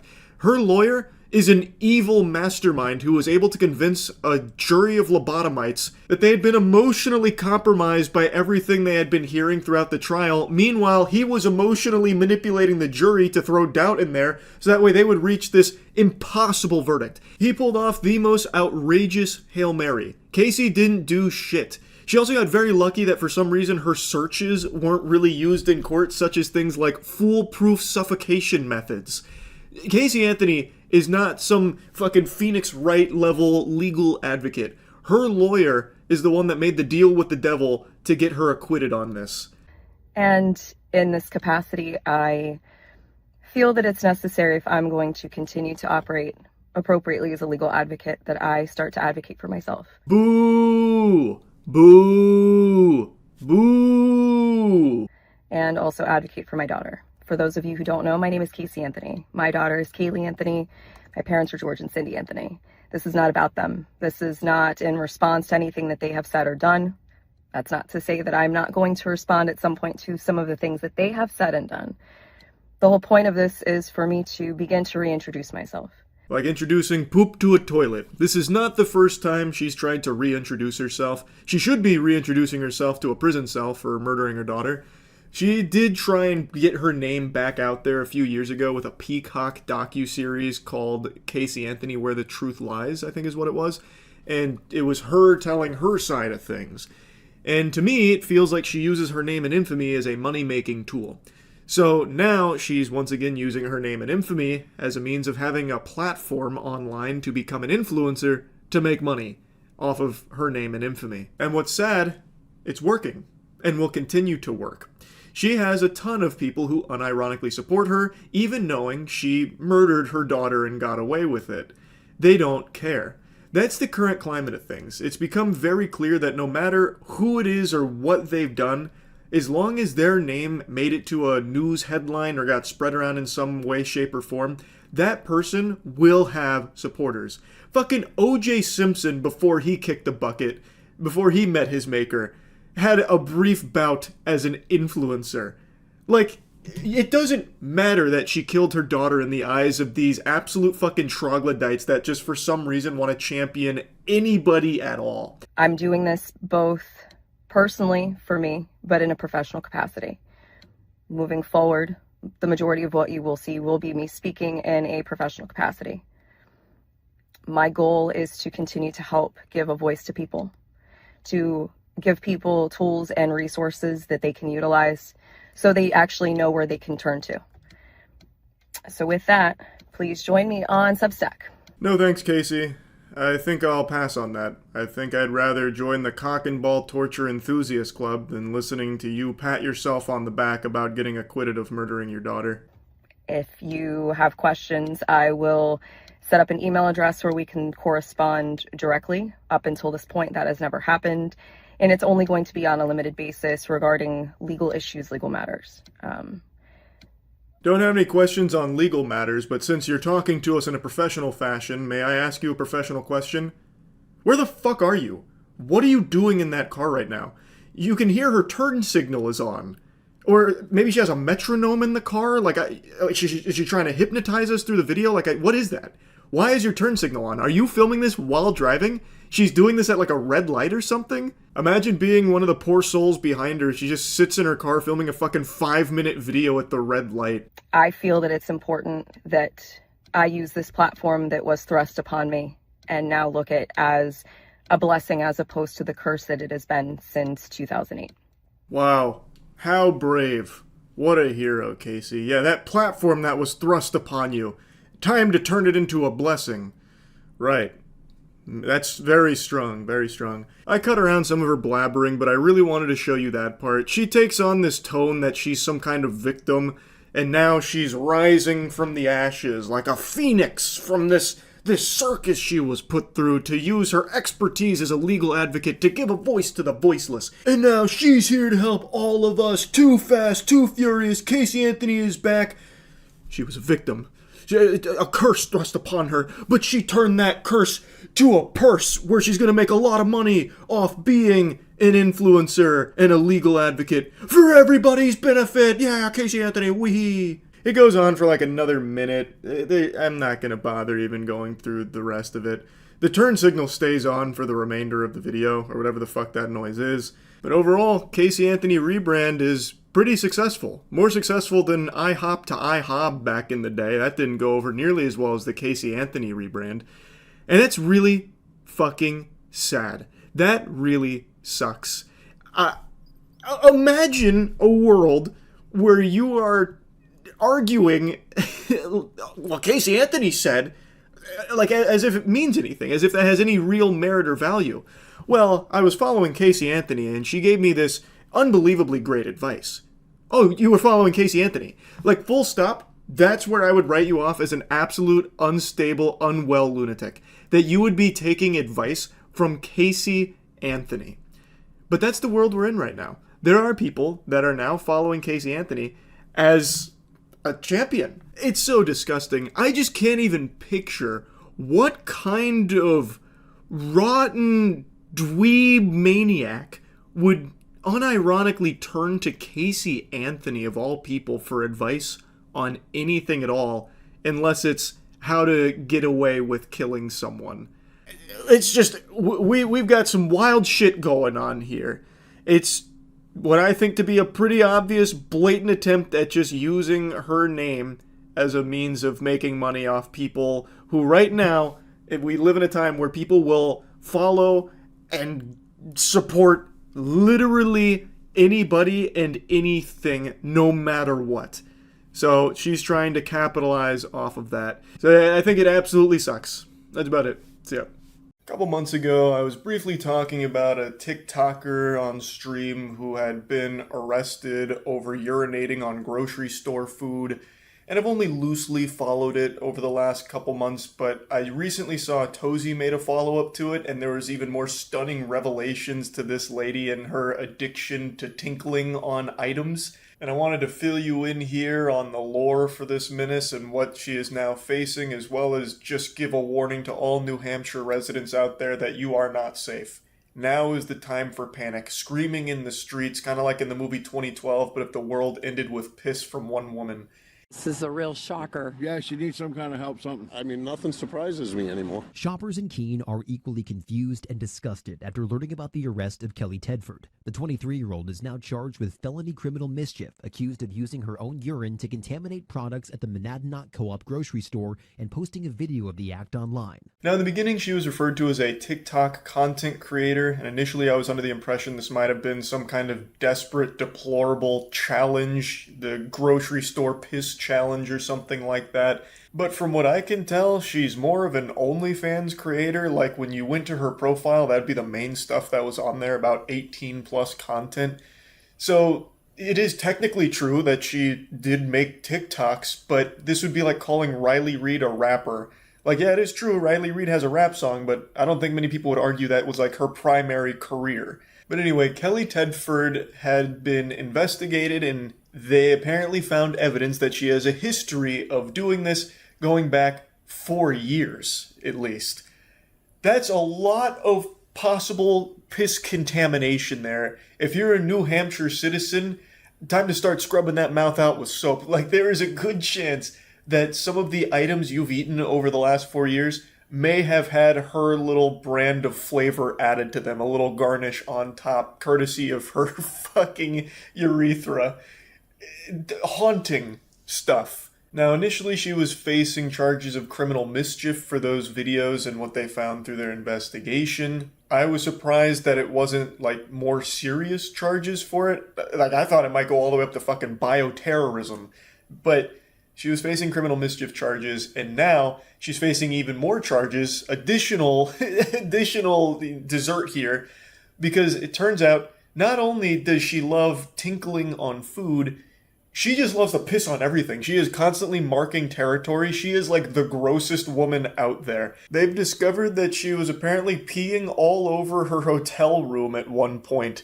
And I mean all over. There was nothing spared, not even the Bible. Apparently back in January, she filmed another video for her Kinky Kelly OnlyFans account. That's her supervillain alias on there, where she was in a hotel room peeing on an air conditioning unit, comforter, curtains, Bible, and also took a shit on the floor, picked up the poop, and then put it in the tank of the toilet, literally dropping an upper decker into this toilet manual, like old-fashioned style, analog. She didn't just like take a shit into the top turnbuckle of the toilet. She literally picked it up with her bare paws to put it in there and hide it. Sleep in fear, New Hampshire. Kinky Kelly might just swoop in the middle of the night like a burglar and waterboard you with urine. It is like you can't eat, you can't sleep without the fear of her having been there and contaminated with piss for her OnlyFans. But I think, food for thought, I feel like she might do it just for the love of the sport. Like, I don't even think she was making a killing on OnlyFans doing this fetish content. I bet she just has an addiction to pissing on things. So who's to say that every hotel room in New Hampshire hasn't faced her wrath at one point or another? We just haven't discovered it yet. She's a fucking disgusting menace. Who knows how far she would have pushed this if she wasn't taken in? Like, maybe she was cooking up some kind of nefarious Batman Begins level plot where she was going to aerosolize her urine and spread it throughout New Hampshire to have people hallucinating and vomiting from it from the fumes. There's no telling. But now that they've found even more evidence of her doing this in even more places on more things, she's facing even more serious charges, so she might spend some meaningful time behind bars. Which I think that's par for the course. I feel like that's appropriate here.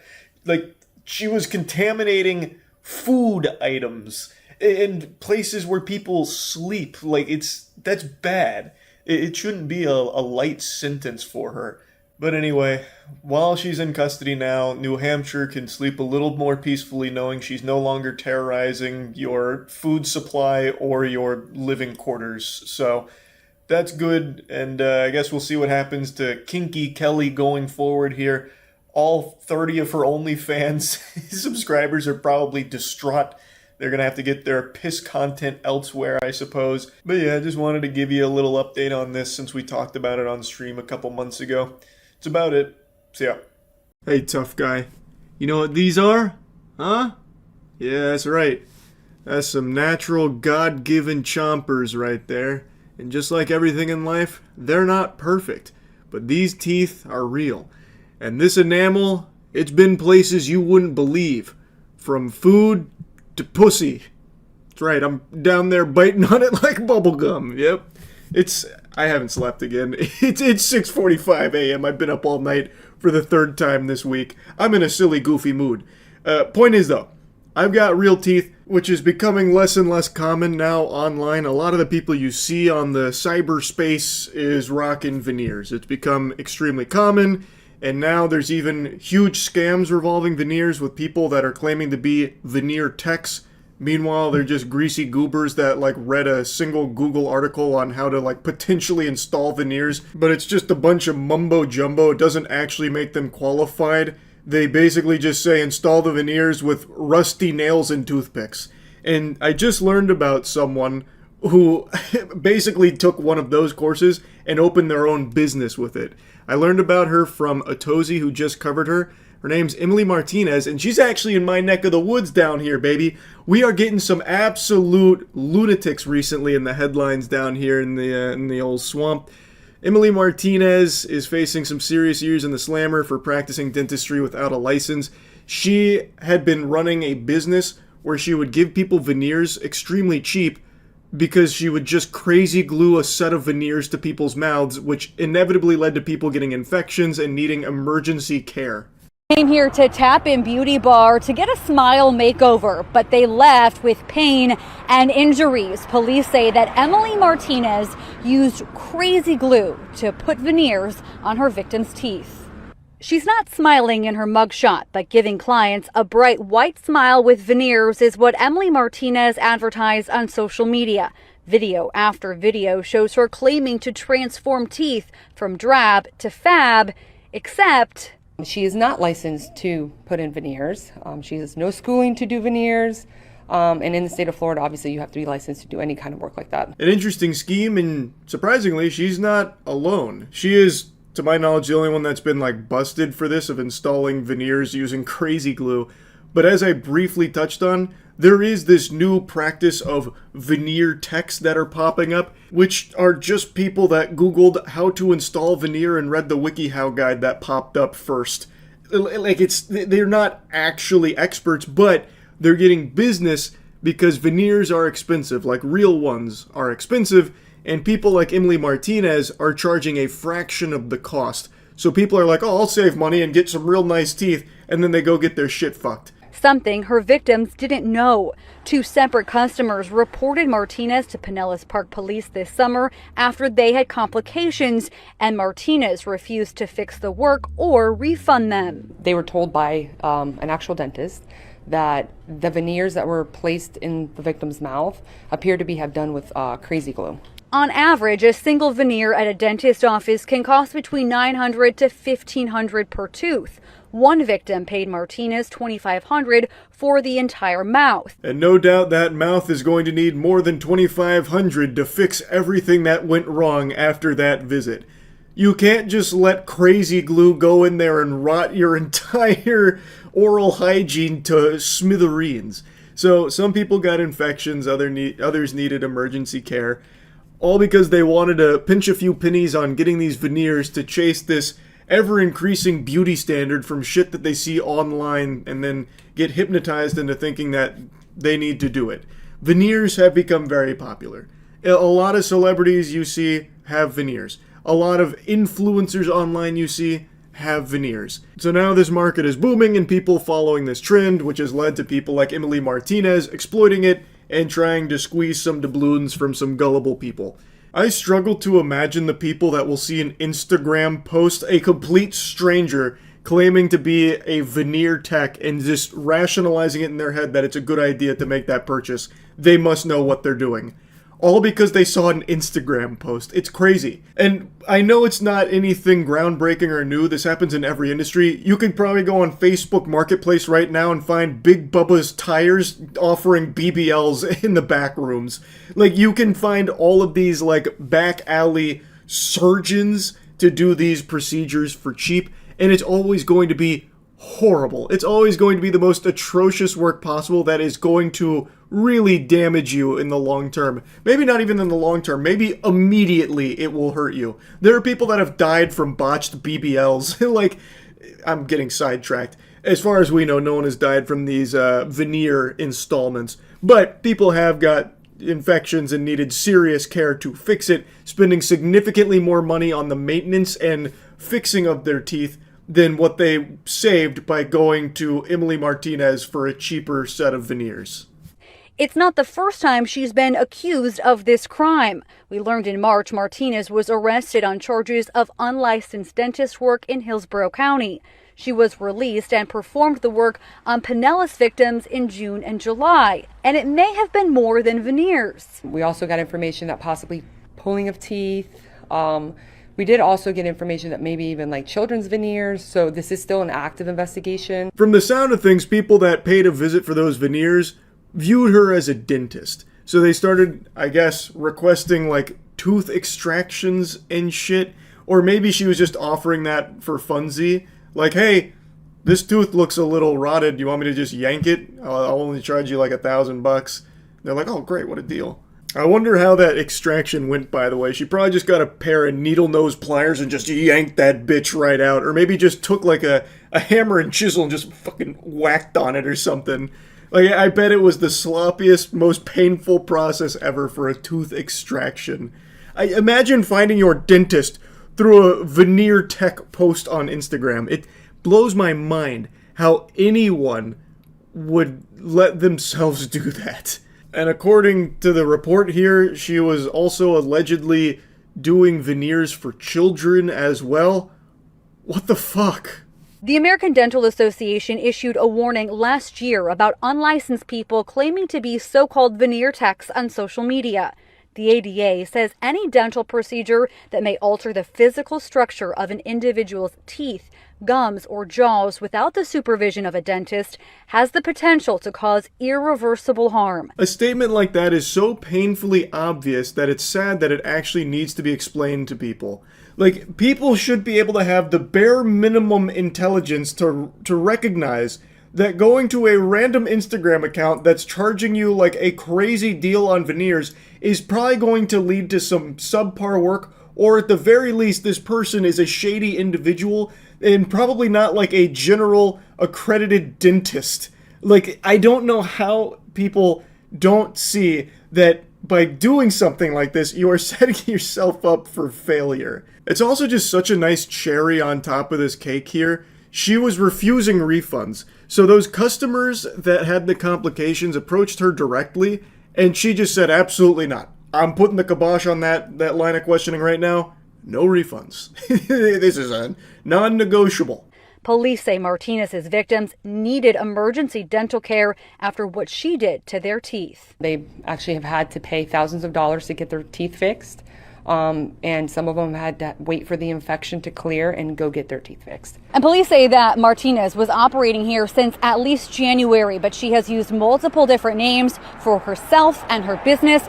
They encourage anyone who may have used her services to reach out to police. This lady was unhinged with this business here.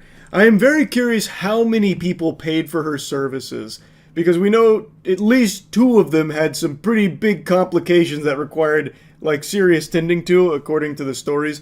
I even read a report that apparently where she claimed to be a dental assistant for 4 years and had proper tools and training, and she learned how to do this procedure after taking an online course on how to fix her 11-year-old daughter's smile after her teeth were knocked out. So basically, she did a Google search on installing veneers and then launched a whole business which basically amounted to just crazy gluing that shit to people's mouths. A mind-boggling strategy. Also, that's apparently not that uncommon when it comes to veneer techs. According to some of the reports, veneer techs take like a 2-day course on how to do it. Truly someone worth putting your oral health in the hands of. Pretty interesting stuff here. I'm curious what her sentencing will ultimately look like.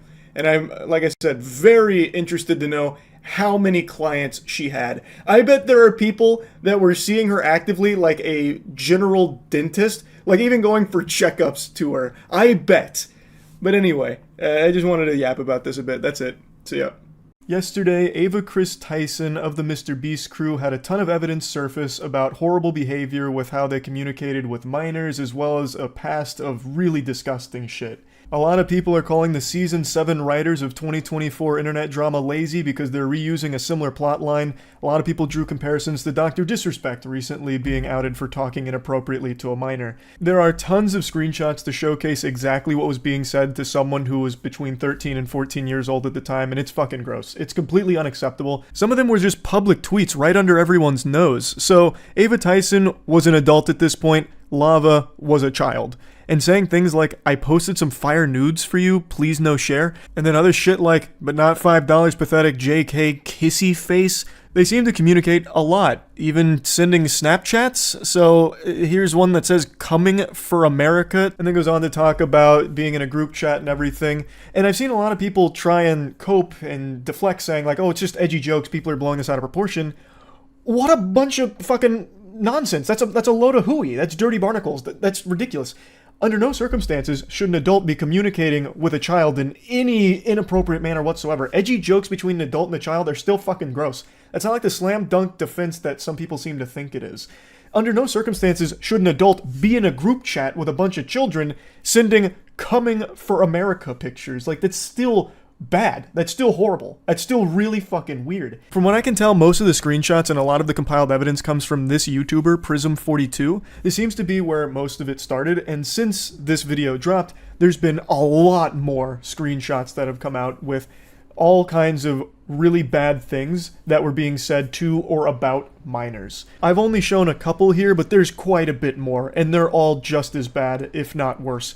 Like, for some reason, Ava Tyson had a habit of calling a 13 or 14-year-old daddy. Like, you can't just write that off as being like quirky, inappropriate, edgy jokes that people are blowing out of proportion. That's unacceptable. It's indefensible. Now, the 13, 14-year-old in question for a lot of these messages is someone that has come forward to give their own accounts of the situation, and according to them, they don't believe that they were groomed or anything bad was done on the part of Ava Tyson or anything like that. And I'll just go ahead and give my take on it here. I talked about it on stream, and I'm not trying to be some kind of armchair psychologist because I'm just, at the end of the day, a little reptile brain idiot. But I really do feel like in a situation like this, it's very difficult to process just how inappropriate or unacceptable something was when you lived it. I imagine that it's very difficult to view this as the person that you communicated to so closely for so long was actually evil or doing things that were wrong. But in reality, no child should have this kind of relationship with an adult where you're joking about sending nudes to a minor, or making edgy jokes about coming for America. So while the person here might not feel like a victim, it really is completely unacceptable that Ava Tyson would be communicating with them like this. It really is, no matter how it's spun. Now, it is important to mention that right now, most of the evidence is screenshots, so I guess there is the chance that some could be faked, but some of them seem very hard to fake, like there's a video going through a Snapchat conversation with Ava. There's also confirmed things that were publicly tweeted from their account over the years, which I'll get to now. And it was also revealed that Ava Tyson had a history of being a Shadman enthusiast. Since all of the tweets have been deleted, it makes it very difficult to find the times that they communicated with Shadman or talked about Shadman and the art, but I did find this from Mudahar's video, who went to the Wayback Machine and showcased this tweet. And Mudahar censored it because the character does not appear to be over the age of 18. For those of you that know that name, that might have just triggered a Winter Soldier moment in your brain with your eyes rolling into the back of your skull, because it is so foul. Shadman was an artist who drew child porn. Now, when you hear that, a lot of people think that you're talking about lolly or lolly hentai type shit, which is characters that look like little girls but are actually 5,000-year-old vampires. Like, that's the meme. Fucking sipping from their Mountain Dew going, uncultured swine. You see, it's not actually a real child. This is a victimless crime. This may look like a 4-year-old girl, but you don't understand the lore. She's actually coming from a sophisticated line of goblin ogres, and she is over 400 years old. So it's completely legal, and you're weird for thinking that it's weird. But with Shadman, he wasn't drawing lolly. He was drawing real children sexually. So one of the most infamous cases was when he drew Keemstar's 8-year-old daughter in a pornographic setting. That actual fucking lunatic drew porn of an 8-year-old girl. That's not hearsay or anything. That is something that actually happened. And you know what's even crazier? I talked about this on stream. A lot of people supported him publicly. Like, a lot of people defended that. Back when Shadman dropped that revolting dog shit, there was a lot of people that were pumping their fists saying, "Go Shadman! It's Keemstar, who cares? Doesn't matter, he deserves it anyway. Shadman, do you take requests? Can you do this person's underage daughter next?" He received applause for drawing child porn. Let that shit marinate for a moment. So anyway, Ava Tyson has publicly tweeted about lolly, and in particular, there are tweets of Ava Tyson talking either to or about Shadman. A lot of the tweets are gone now because the Twitter account has been nuked, but there are archives of a lot of them. And one thing that still persists, and one thing that a lot of people have been showing, is that Ava Tyson may have actually commissioned a piece from Shadman, or at the very least, purchased a piece from Shadman. There's a clip from a Mr. Beast video where there is Shadman art hanging on the wall, belonging to Ava Tyson. I censored the close-up of the art for obvious reasons, but this is something that is irrefutable. The only question about Ava Tyson and Shadman's connection is whether or not a piece was commissioned or purchased. But at the very least, a piece was owned by Ava Tyson. And I don't think there's any wiggle room to just explain this away as some kind of innocent whoops-a-daisy moment of being ignorant of what the art was. With Ava Tyson having publicly talked about content and art like that, and then also owning a Shadman piece, I don't think it's some kind of coincidence. Like, I don't think it was an accident and they didn't know Shadman drew child porn. I really don't. And then yet another disturbing video surfaced where they had actually made a video a long time ago that linked to revenge porn of Jeanette McCurdy. The story is she sent pictures to her boyfriend, her now ex-boyfriend, and he leaked them out. And but the link's in the description if you want to see them. I mean, I'm not endorsing people to go look at somebody else's private business, but I know that you know, people might want to see them, so it's there if you want it. That's crazy. That's astonishing. Sharing revenge porn publicly and trying to spin it like, well, some people might want to see this, so for you degenerates, I've posted the link in the description. If you want to check that out. But you'd be weird to do that, and I'm not endorsing it. That's unhinged. Completely unhinged. So all of this started to hit the mainstream, more and more people started sharing screenshots as well as other chat logs, all kinds of things with a history of communicating inappropriately with or about minors. And in response, a couple hours ago, Ava Tyson did make a statement, and this is what was said. I would like to apologize for any of my past behavior or comments if it hurt or offended anyone. It was not my intent. Seeing recent events, we've mutually decided it's best I permanently step away from all things Mr. Beast and social media to focus on my family and mental health. That is kind of a textbook non-apology. It doesn't address anything. It doesn't talk about anything. It's just like this blanket boilerplate statement about stepping away. There's no denial of anything, no claims that some of the information is false, made up, fabricated, a lie, a fib, a bunch of malarkey, nothing at all. You would really think that if any of the information was wrong or faked, that would be one of the first things that Ava Tyson would want to set the record straight on. But that didn't happen. Even if it was something like needing more time, I really feel like that would have been expressed in the statement, saying, need more time to talk about all of these things that are incorrect. But again, that's not there. So they're assumed to be all correct at this point, and they're indefensible, the things that have come out here.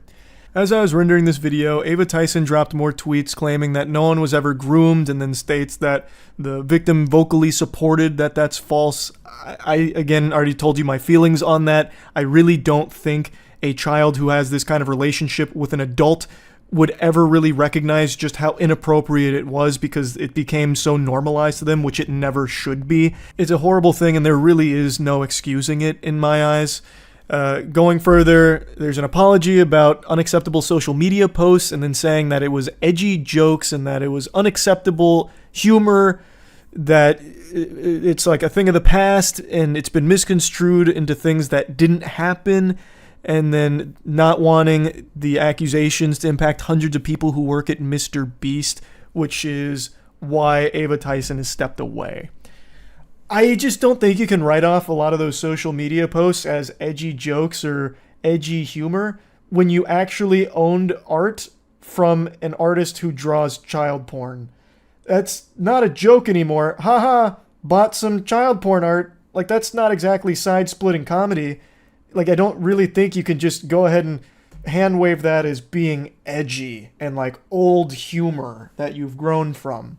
And then some of the tweets about it and like requests, what's the joke? Like, what's the punchline of that?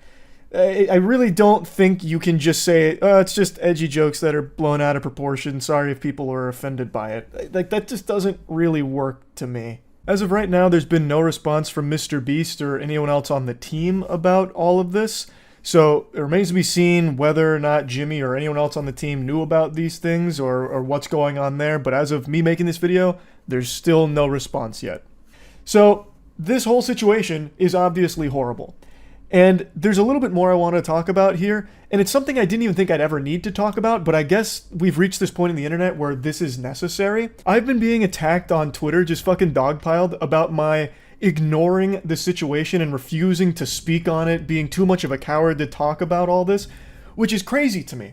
And then people saying like, oh, where was the same energy for where was the same energy that you had for Dr. Disrespect here?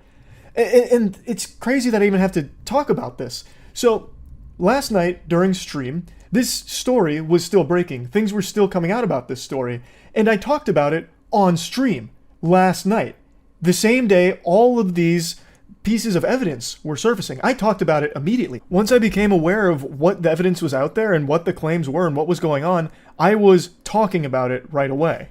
And I even posted a video that is highly edited and short, nice and concise, about the whole bare bones of the situation and my thoughts on it for the second channel, so that way even if you have the biggest brain rot and can't focus on a video for long, you can still finish that whole video and see just how bad this whole Ava Tyson situation is.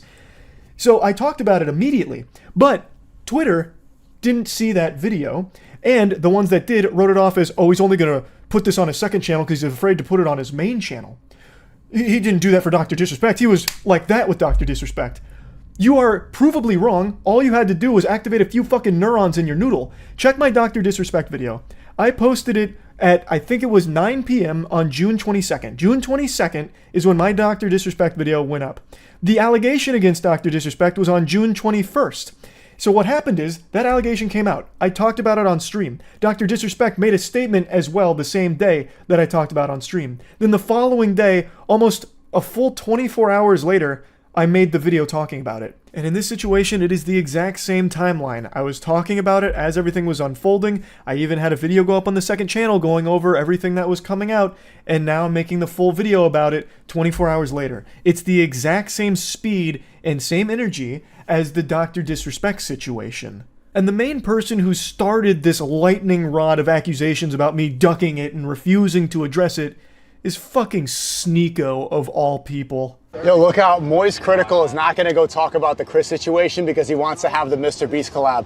Bro, you're gonna talk about every other trending situation, Dr. Disrespect, Sneeko, anything that goes viral goes on your main channel. Chris, the associate of the biggest YouTube channel in the world, you do a 4-minute clip on your second channel. Stop coping and be a journalist if you're gonna be a journalist, or just say that you wanna have the collab. Stop lying. Jesus Christ, the fucking drool there is gonna drive me insane.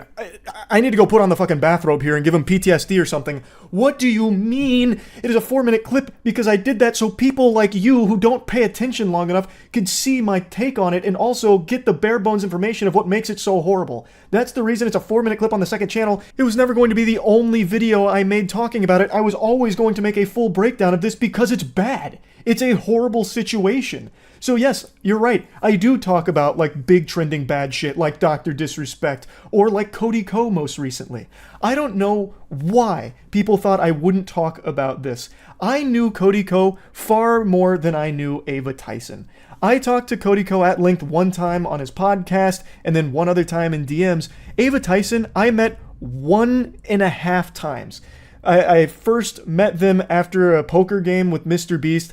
They showed up right at the end, right before I left. And then at the most recent Mr. Beast video, also right when I got out, Ava Tyson showed up and I talked to them for a couple of minutes.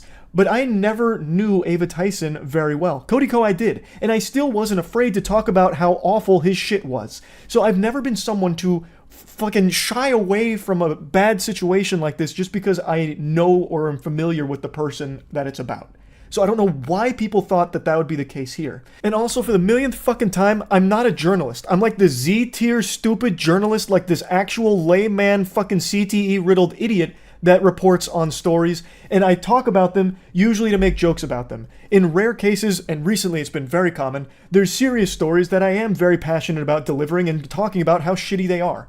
So, like, in a situation like this, yeah, this isn't really a story that I joke a lot about because it is serious. When there is a victim who is a child here, that's something to take seriously. But I'm not a fucking journalist. Most of the shit I talk about is the most inconsequential mumbo-jumbo ever, like aliens in warp drives, or that recent story about how scientists discovered hippos can fly because they get airborne for a split second, literally like 1/2 of a frame.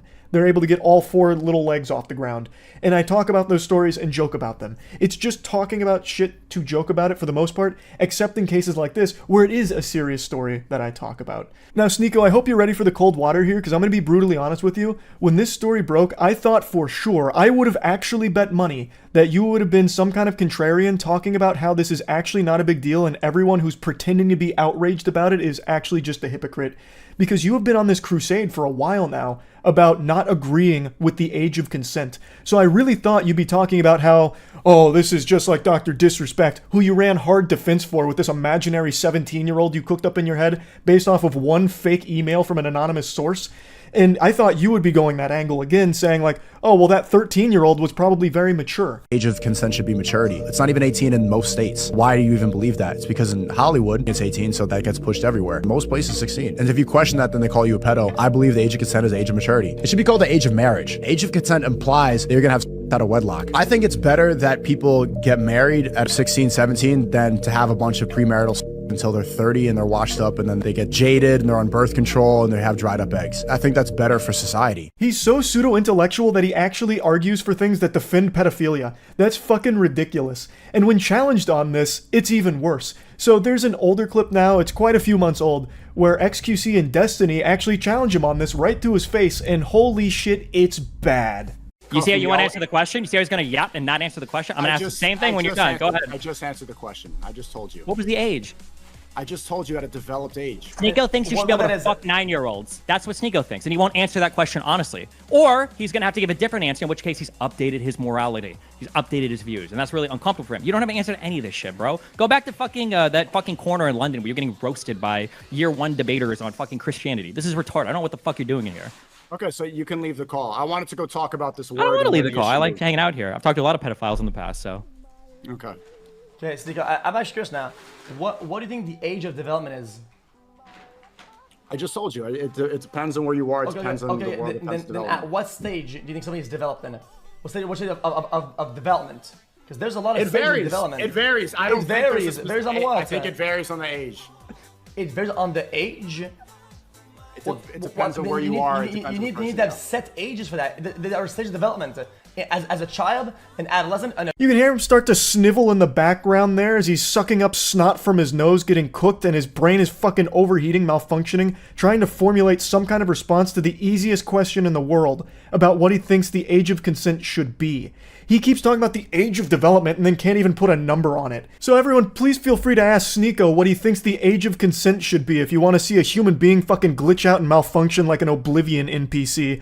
Can't answer the most basic question in the world. That is concerning. You realize how deranged that makes you look, Sneeko? That makes you look like an actual danger to society, that you don't agree with the age of consent and try and argue around it. That's what every pedophile ever that Chris Hansen talked to would do. Like, you're a fucking weirdo. So for you of all people, this fucking putrid vermin, this absolute slimy worm, to have the gall to say that I only care about the Mr. Beast collab, thus this whole story is just relegated to, you'd never use that word's too big for you. This whole story is just put on his second channel where no one's gonna see it because it's safer that way so he can keep the Mr. Beast collab alive. He's afraid, he's a coward for it. He has no problem abandoning his morals and defending blatant pedophilia, brushing it under the rug as long as it means it keeps the Mr. Beast collab alive. For you to make insinuations like that, and even claims like that, is fucking unhinged, considering you make actual pedophile defense arguments constantly, and you have publicly put on the clown makeup and worn white knight armor complete with the shield to defend Dr. Disrespect when he himself publicly admitted to messaging a minor inappropriately. It's fucking insanity. It makes me want to spit that I even have to talk about this, but it became such a huge, fiery issue on Twitter about me specifically that I felt the need to have to include this in this video, which should have been entirely focused on everything Ava Tyson has done and why it is so shitty. But now I've had to dedicate a sizable chunk to talking about these claims against me, about how I'm not going to talk about it and was not going to talk about it until pressure from Twitter forced me to, even though I had talked about it as it was developing and even mentioned on stream I was going to make a video on it. So to bring it all back to what should actually be the focus, the Ava Tyson situation and how horrible it is, I believe that it is an unforgivable thing that has been done. Talking to minors inappropriately is horrible. And having this kind of continued relationship with a minor where you're sharing edgy and inappropriate jokes back and forth and being in group chats and voice chats with children and saying gross things around them is so weird that it is not okay under any situation. It's disgusting behavior. And publicly supporting an artist who draws child porn and even owning art from that artist and talking about art like that and the revenge porn, all of it is very fucking bad. It's horrible. I'm not pulling any punches here on my feelings around it. So yes, I wanted to talk about this, and that's really about it. See ya. Yeah, the Hawk to a Girl launched a meme coin. That's just like a term they use, calling it a meme coin. It's really not. It's just always a scam coin. It's made for the sake of rugging her viewers within the first hour of its launch. And I feel like everyone in the world should have seen this coming, but somehow still they were able to make tens of thousands of dollars rugging idiots. My Hawk meme coin is live! And so, as you can see in the community note, 90% of the token supply has been sniped and being sold on the community. Buying this highly speculative Hawk coin could result in loss. Just giving people a fair warning, which wasn't heeded. So what ended up happening is what everyone knew would happen. It got rugged. instantly, pretty much, within the first 2 hours. So then Haley Welch's PR team made this post talking about the Hawkonomics, saying the team hasn't sold one token. Baloney. I'll call horseradish on that. We tried to stop snipers as best we could. Also, huge dirty barnacles on that claim too. And then once again, a community note. The team and insiders have actually been selling their tokens since launch. Majority have never purchased anything and have only sold the token they were given. Haley is lying and will likely have to talk to a judge about this. Community note, just dropping a fucking pun on it. Cold turkey like that. Might as well. But yep. We live in a world where CoffeeZilla will now make a Hawk Tuah video. That's why this tab's open here. I'm just waiting for him to drop the, the Hawk Tuah video. I'm very excited for it. The idea behind goobers putting money into things like the Hawk Tuah coin is they know it's going to rug, but they really think that they'll be the ones to capitalize off the rug. They'll pull out at the perfect time.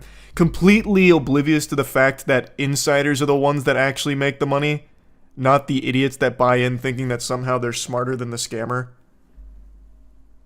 Like, you're not in on the scam, you are just another one of the pawns on the board.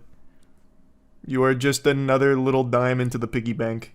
You'll never beat the rug. Imagine getting rugged by Hawk Tuah girl in the year of our Lord 2024. Again, you absolutely fucking deserve it. Like, this is a scam where the only victims are the ones that actually deserve it. This is a lesson that you needed to learn. And Haley Welch took you over her knee and disciplined you. And I know they're still not going to learn their lesson. They will once again just dump into the next fucking shitcoin from pump.fun. Why can't I find the graph again? Because it's like a beautiful rug graph. Like the most... Oh yeah, here. Someone even put it as a Christmas tree. It's just like the quintessential Solana rug graph. I know, man. People are actually begging to just be scammed over and over and over and over and over again. I guarantee if Jack Doherty went live on Twitter right now saying that he's doing another meme coin, people would buy in and he'd make another 20 grand off him. Easy. You see that the Rizzler got disrespected by Hawk Tuah girl? I know you're making like a meme off of the absurdity of like the names and the shit, like just the full culture around it. But you know what's crazy? Is if Hawk Tuah girl did disrespect the Rizzler, it's the worst thing she could do for her career. She can blatantly scam these idiots on her Twitter. They're not going to care. They'll still tune in to talk Tuah for whatever reason. Ironically, I guess. But if there was the story about how she disrespected the Rizzler, they'd all just leave her. A Rizzler level event would be the worst thing that could happen to her. But she can run these pump and dump scams till the fucking cows come home. It won't affect her. The Hawk Tuah fall off is crazy. No, what's crazy is that there isn't a Hawk Tuah fall off. She just had Mark Cuban on her podcast. Yep. It's disgusting. Actual industry plant that is thriving in the biggest possible way and now just full goatsy scamming her fans. Actually dropping trouser, shitting on him, and it's not gonna matter. CoffeeZilla is live with a Hawk Tuah girl in a Twitter space. Oh, he's already on the case? Let's go. I had his channel up earlier, waiting for when he'd hop in. There's no rug pulled, and it's not done by us. Yes, snipers sniped it up to an insane market cap. No, it's and not dumped just it. snipers. That was not us. That was listen. You know that. Listen, no. I'm telling you the truth. And y'all made millions on fees from this little. Coffee, listen to him. It wasn't them. I'm sure that's not you getting those fees, right? Who's making the money on the fees? Who's making millions of dollars on fees from this rug pull? That's not a scheme. That's the project. So we can keep this thing going for years. Right? That's how do you think the Hawk Tuah coin for years. Who makes the money on the I fees? love that. Someone just made over $1 million on fees. Who made it? First of all, the fees were there with Meteora pools, and that goes to the creator, right? Which is who? Who does that who does that belong to? That belongs God. to the project, right? No. God owns it. The project? This is a... Well, the project is over here. Haley Welch, right? And how much does Haley Welch own? This is Haley Welch's project. So she owns all of it. CoffeeZilla. Did she just make $1 million on fees on a rug? Do you know how much it costs for lawyer fees to create a foundation in the Cayman Islands, to hire directors? You think this stuff pays for itself, right? So y'all wanted to make the money on day one? I don't understand. I'm just asking. We're here every single day. Millions of dollars in fees from the rug. Day 2, day 3. This guy's really bad at avoiding questions. Run a project forever. He's not even slipping out of it super effectively. And time and people that are on this project. Over here has around 18 people working on this right now as we speak. This is not a small time type of nothing. It is literally a nothing. And not just do it for one. It is actually a nothing. It's a hawk to a coin. The money? You haven't answered the question. Who made the money? How much did Haley Welsh make of that million? 1.8 million? It's a foundation that is running. Oh. How much does she own of it? It's a foundation. She owns 0 of the foundation. So y'all made the money? No, I don't own the foundation either. A foundation in the Cayman Islands. Who profited? Over $1 million was just I'm made. telling you, a foundation that pays people out. And by the way, CoffeeZilla, I'm not. It's just is it a force of nature? Who owns it? It's so simple.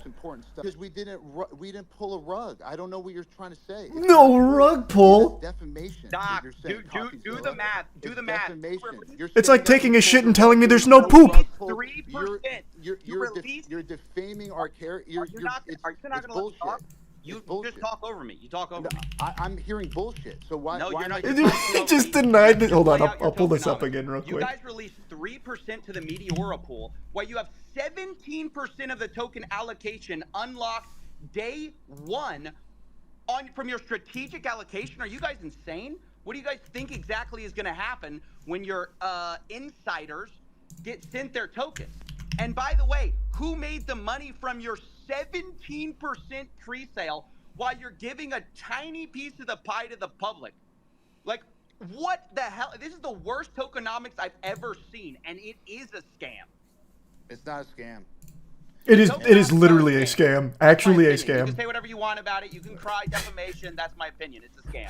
Well, and I only do this for a living. I've only seen 1 million of these projects. This one's different, Coffee. You, CoffeeZilla. Let's track your wallet. Turn it around. Why don't you tell CoffeeZilla what we're doing with this project?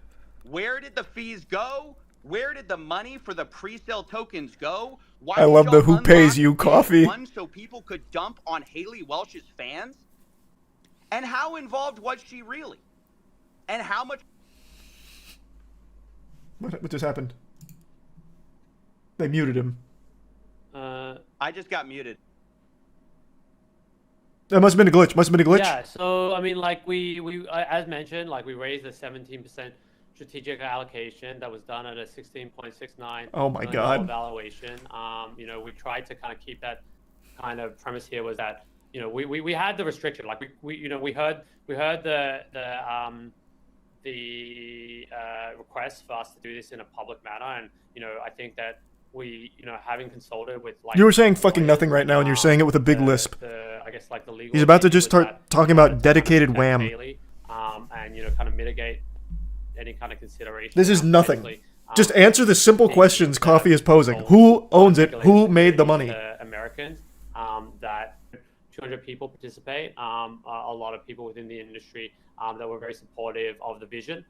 Because I think that they why even listen to this bullshit if you muted Coffee? Because he's got to unmute him at some point. You know, I think that Coffee and Connor Eats Pants are in here spamming thumbs downs. This can be like a little bit of a paradigm shift. I mean, like I said, nothing that we've seen thus far with, you know. It's a hawk Tuah rug pull shitcoin, man. In a sustainable manner. He's yapping about nothing.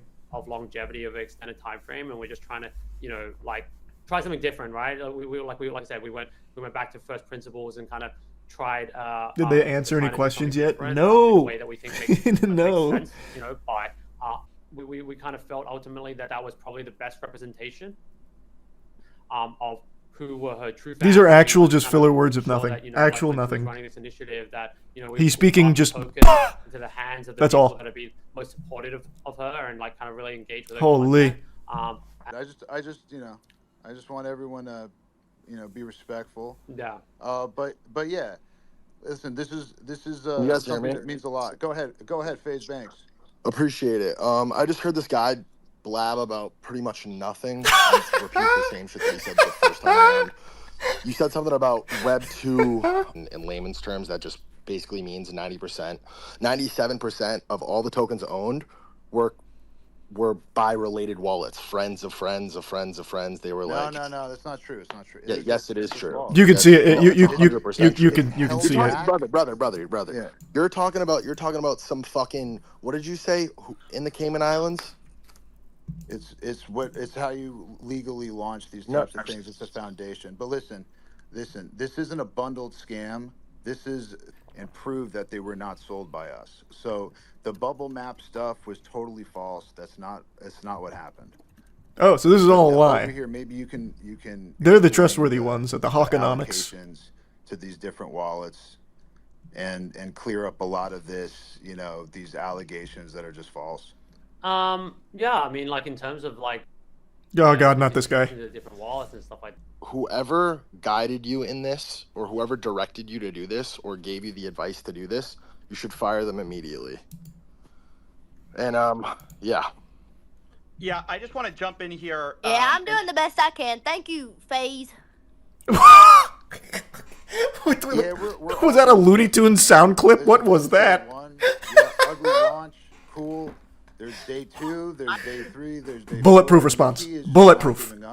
That's how you handle it. Every single day memeing. The key is to actually onboarding her real, true fans. This might not be for Sounded everybody. like Sandy Cheeks. It's not a big deal to us. We ain't going anywhere. Haley's not going anywhere. And the Hawk Tuah meme is definitely not going anywhere. Yes, they were from the deployer wallet, but they're put into wallets for her true fans to claim.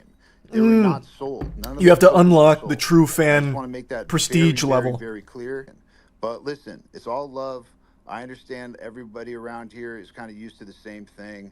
There's only one way to prove that this is not just like everything else, which is just not give up, right? And keep going and keep doing everything, that you possibly can. Inspirational. Right? Inspirational. To keep it pushing. And the He's only right. way that it's a rug or the only way that it's a scam is if you give up on it. And that's the one thing that we can say is no one's given up on this. Mm-hmm. So over here, or if you want to ask Haley some questions, let's Haley is somebody who's an incredible person, and she's had a lot of fun memeing. She really enjoys X. I think we have to really stick with the facts. What the fuck? And we can show all the transactions, right? And we've had them analyzed now. We can show all the transactions. That's the thing, is like the blockchain doesn't lie. And we will publish those transactions. You just said you were literally just saying that it does sometimes when it makes you look bad. Yes, it got 90. Blockchain doesn't lie. It was 3% unless 97. It's doing something bad for us. That was held back. No, I mean, I just wanted to be like, obviously Haley's been through a journey, and this launch has obviously gone the way it's gone. But yeah, I think that maybe it'd be helpful for the community to kind of hear. Haley's story, because ultimately, they're trying so hard to push it onto Haley right now. Like the coin and stuff like that. Guys, we need to think about Haley's feelings. We only told her that she was going to make a ton of money from this. She didn't know it was going to be a rug pull. Haley, take it from here. We're going to leave. Everybody resonates with Tuah as a meme. It's like one of the most viral memes of all time. And I think people have been making a lot of money off derivative works, and people have launched a bunch of fake tokens, which is maybe the launch didn't go the smoothest. That's one way of putting it. It didn't go the smoothest, huh? Showing up every day, trying to run the project. I think Haley's here for the long term. Ultimately, her career is just kind of starting, and she's accomplished a lot of amazing things in this short period of time. And obviously resonating. Thanks, membership, Jack. Really strongly with the global audience. And I think I think it'd just be useful for color if Haley was able to kind of share a little bit about that original story, because I think it helps kind of paint the picture here a little bit of how she's constantly tried to build community and use what she's built to kind of engage the broader community and be very inclusive, and she's done a lot of cool stuff around charity, and like, you know, I think she really cares about dogs and stuff like that, and I think it's really cool to see. What are you like, saying? What are you saying, man? What do in something, the world? I guess cool with what she's been able to get. I went over to Haley's house one time, and she let me in. She let me in the door, invited me into her abode. Me. Kind of, like, This woman is an angel. Yeah, I don't know if Haley, that's something you're comfortable sharing with the community, or if you feel like it's a little bit too sensitive, or how you feel about that. But I definitely think that it's helpful for the community to have that color. Yeah, guys, I'm just here to have fun. I don't really have a full head wrapped around this whole thing, but I'm figuring it out every day, and I'm here for the long term. My skin's getting thicker every day, and the hate's not going to stop me. I'm here every day trying to work on this and get better at it, but I'm not going anywhere. Hey, thanks for summing that up. I'm glad I lost all my money. And now it's all good. Hey, you're having fun? All right, that's what it's all about. Get tough, and this was a learning you can integrate in all these different things she's doing, including her podcast every Tuesday. I mean, she literally, you know, is talking about her meme token on a really big podcast, on a charting podcast, and onboarding and talking about, you know, these memes, all different types of memes, all different memes that everybody holds. In this now I'm just getting an advertisement right now. Can I skip the ad? Bringing awareness to it. So it's like, it sucks that everyone like wants to, you know, see it fail. It did fail. It immediately failed. Of it. Well, it didn't fail for you guys. I think, you guys made out. In week 2, in week 3, found it. So I mean, that's my belief. That's why we're doing it. We're doing something, you know, super innovative in my opinion. Innovative. You know, with the meme token. Dag nabbit, he's right. We've never seen something like this before. Go ahead, man. They won't unmute Coffee. They refuse to unmute him. I completely agree. I would urge you guys as well to share at least what you know now, because while people are here, you know, they really for sure. You know, I mean, like I said, like, I mean, it was I haven't, you know, like, I mean, the bubble maps, I don't know why it's showing, like, you know, if it's showing like 12 holders or whatever it is, like, but like, you know, we distributed hey, way to explain it. I don't know why it's lying. How many I'll have to investigate why it's lying. I mean, like I said, sad part is crypto bros probably think they're telling the truth. I can promise you, I think even the most delusional would look at this and listen to this and be like, oh my god. Oh my god, what have I done? I got fucked. Investors, you know, like, if they're not gonna bring Coffee back, I'm just gonna leave. This is nothing. This is just actually nothing. This is this man talking in circles with a list. Tried our best to curate. Haley did it. You know, her team, little shady. I don't think they've done a good job of explaining this. But Haley, man, how can you even be mad at her at the end of the day, right? She said she's having fun.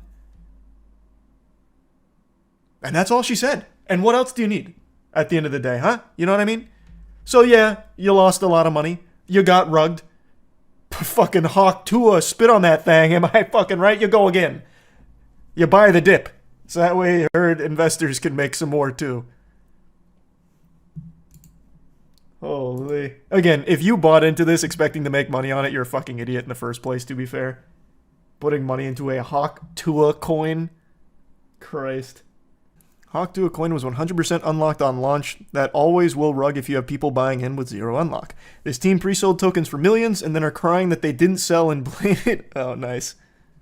I don't think there's anyone in the world that actually believes the developers here. Like, I don't even think the most delusional of, like, crypto bro would find anything that they said compelling. So I feel like this is one of the very few cases where people are like, oh, that was just a complete scam from the get-go. Which I feel like people should have been able to know immediately with the Hawk Tuah girl making a fucking crypto. This is some Jack Doherty shit. It is. It is actual Jack Doherty shit. Except hers is somehow even more egregious. Oh yeah, I'm surprised they were even doing that call in the first place. Usually when it comes to a big rug like this, the people just vanish. Meanwhile, those two goofballs were somehow taking it in a Twitter space, pretending that it wasn't a scam. So, I mean, they talked about innovation. That is an innovative new strategy to rug pulling. Usually they just disappear. I wonder if she even knows what crypto is. I can say with at least 85% confidence, Haley Welch just learned what Solana was a week ago. After this space, when CoffeeZilla eventually got kicked from the Twitter space, he started his own to explain to everyone exactly how this rug pull worked. He explains it far better than I ever could, and it's actually a lot more intricate than I thought it was for a rug pull. There were more moving parts to it, and even more nefarious, scummy dog shit that was happening behind the scenes that CoffeeZilla highlights. So it's more than just like the simple pump.fun rug pulls we've been seeing a lot, like with Jack Doherty. This was a full red alert, DEFCON, premeditated, malicious rug pull that aimed to scam the shit out of people. Now, I do believe most of the victims here were basically just people that gamble on things like this, like meme and shit coins. I don't think a lot of like Hawk Tuah enthusiasts, you know, all of a sudden set up a wallet to participate in the Hawk Tuah coin. I imagine it's most people that were gambling on it. But even still, her scamming this many people and making this much money, her and the team, I guess I can't say her for sure because maybe she personally didn't make a ton of money, but a lot of people behind the scenes did, and CoffeeZilla explains how much and where things were going and how it all worked. Let me start with something really basic that most people need to understand about what they're doing, the little switch they're doing. They keep telling you guys, and everybody's falling for it, with this strategic advisor grift, okay? They put 3% into the public decks. Meanwhile, they pre-sold in these SAFs at like, I think they said over $10 million valuation. I'll have to have somebody correct me on that. But over a $10 million valuation. So they pre-sold these tokens. Why do you think people bought these tokens? They knew that they could rug because they told people, well, there's no unlock. So if there's no unlock for pre-sold tokens and you think it's going to launch because you got this girl who's going to use her brand and use her popularity to all of a sudden pump up this coin, there's no unlock, you're going to dump into this. So two things happen at the same time. There's a lot of confusion about it, but two things happen. One, you have a sniper who jumped in at the very beginning, minutes after launch, because they tweeted out the contract address like idiots, like amateurs. Actually, the dot guy said they knew it was going to get sniped, which is crazy. I think that would be criminal if it's true. If you know your thing's going to get sniped and you launch it anyways, but whatever. So they get sniped. That guy walks out with millions of dollars. But then they put fees on top of that. They put a 15% fee on the decks. So guess who's raking in the money? Not Haley. I tried to ask. Can't be Haley. Haley said our foundation made it in the Cayman Islands. We wanted to obey the law, so we left the United States. We went to the Cayman Islands. Everyone knows that's how you obey the law. You go to the Cayman Islands. So they went to the Cayman Islands, and their 15% fee supposedly goes there. That's true. We did hear them say that. So they made millions of dollars right off the jump, even before they didn't even quote. They knew it was going to snipe. This sniper made millions. They made millions, and then they pre-sold for millions. Okay, everyone follow me so far? Then you have strategic advisors who are dumping on retail, and they're making millions. Who's making nothing? Well, it's everyone else.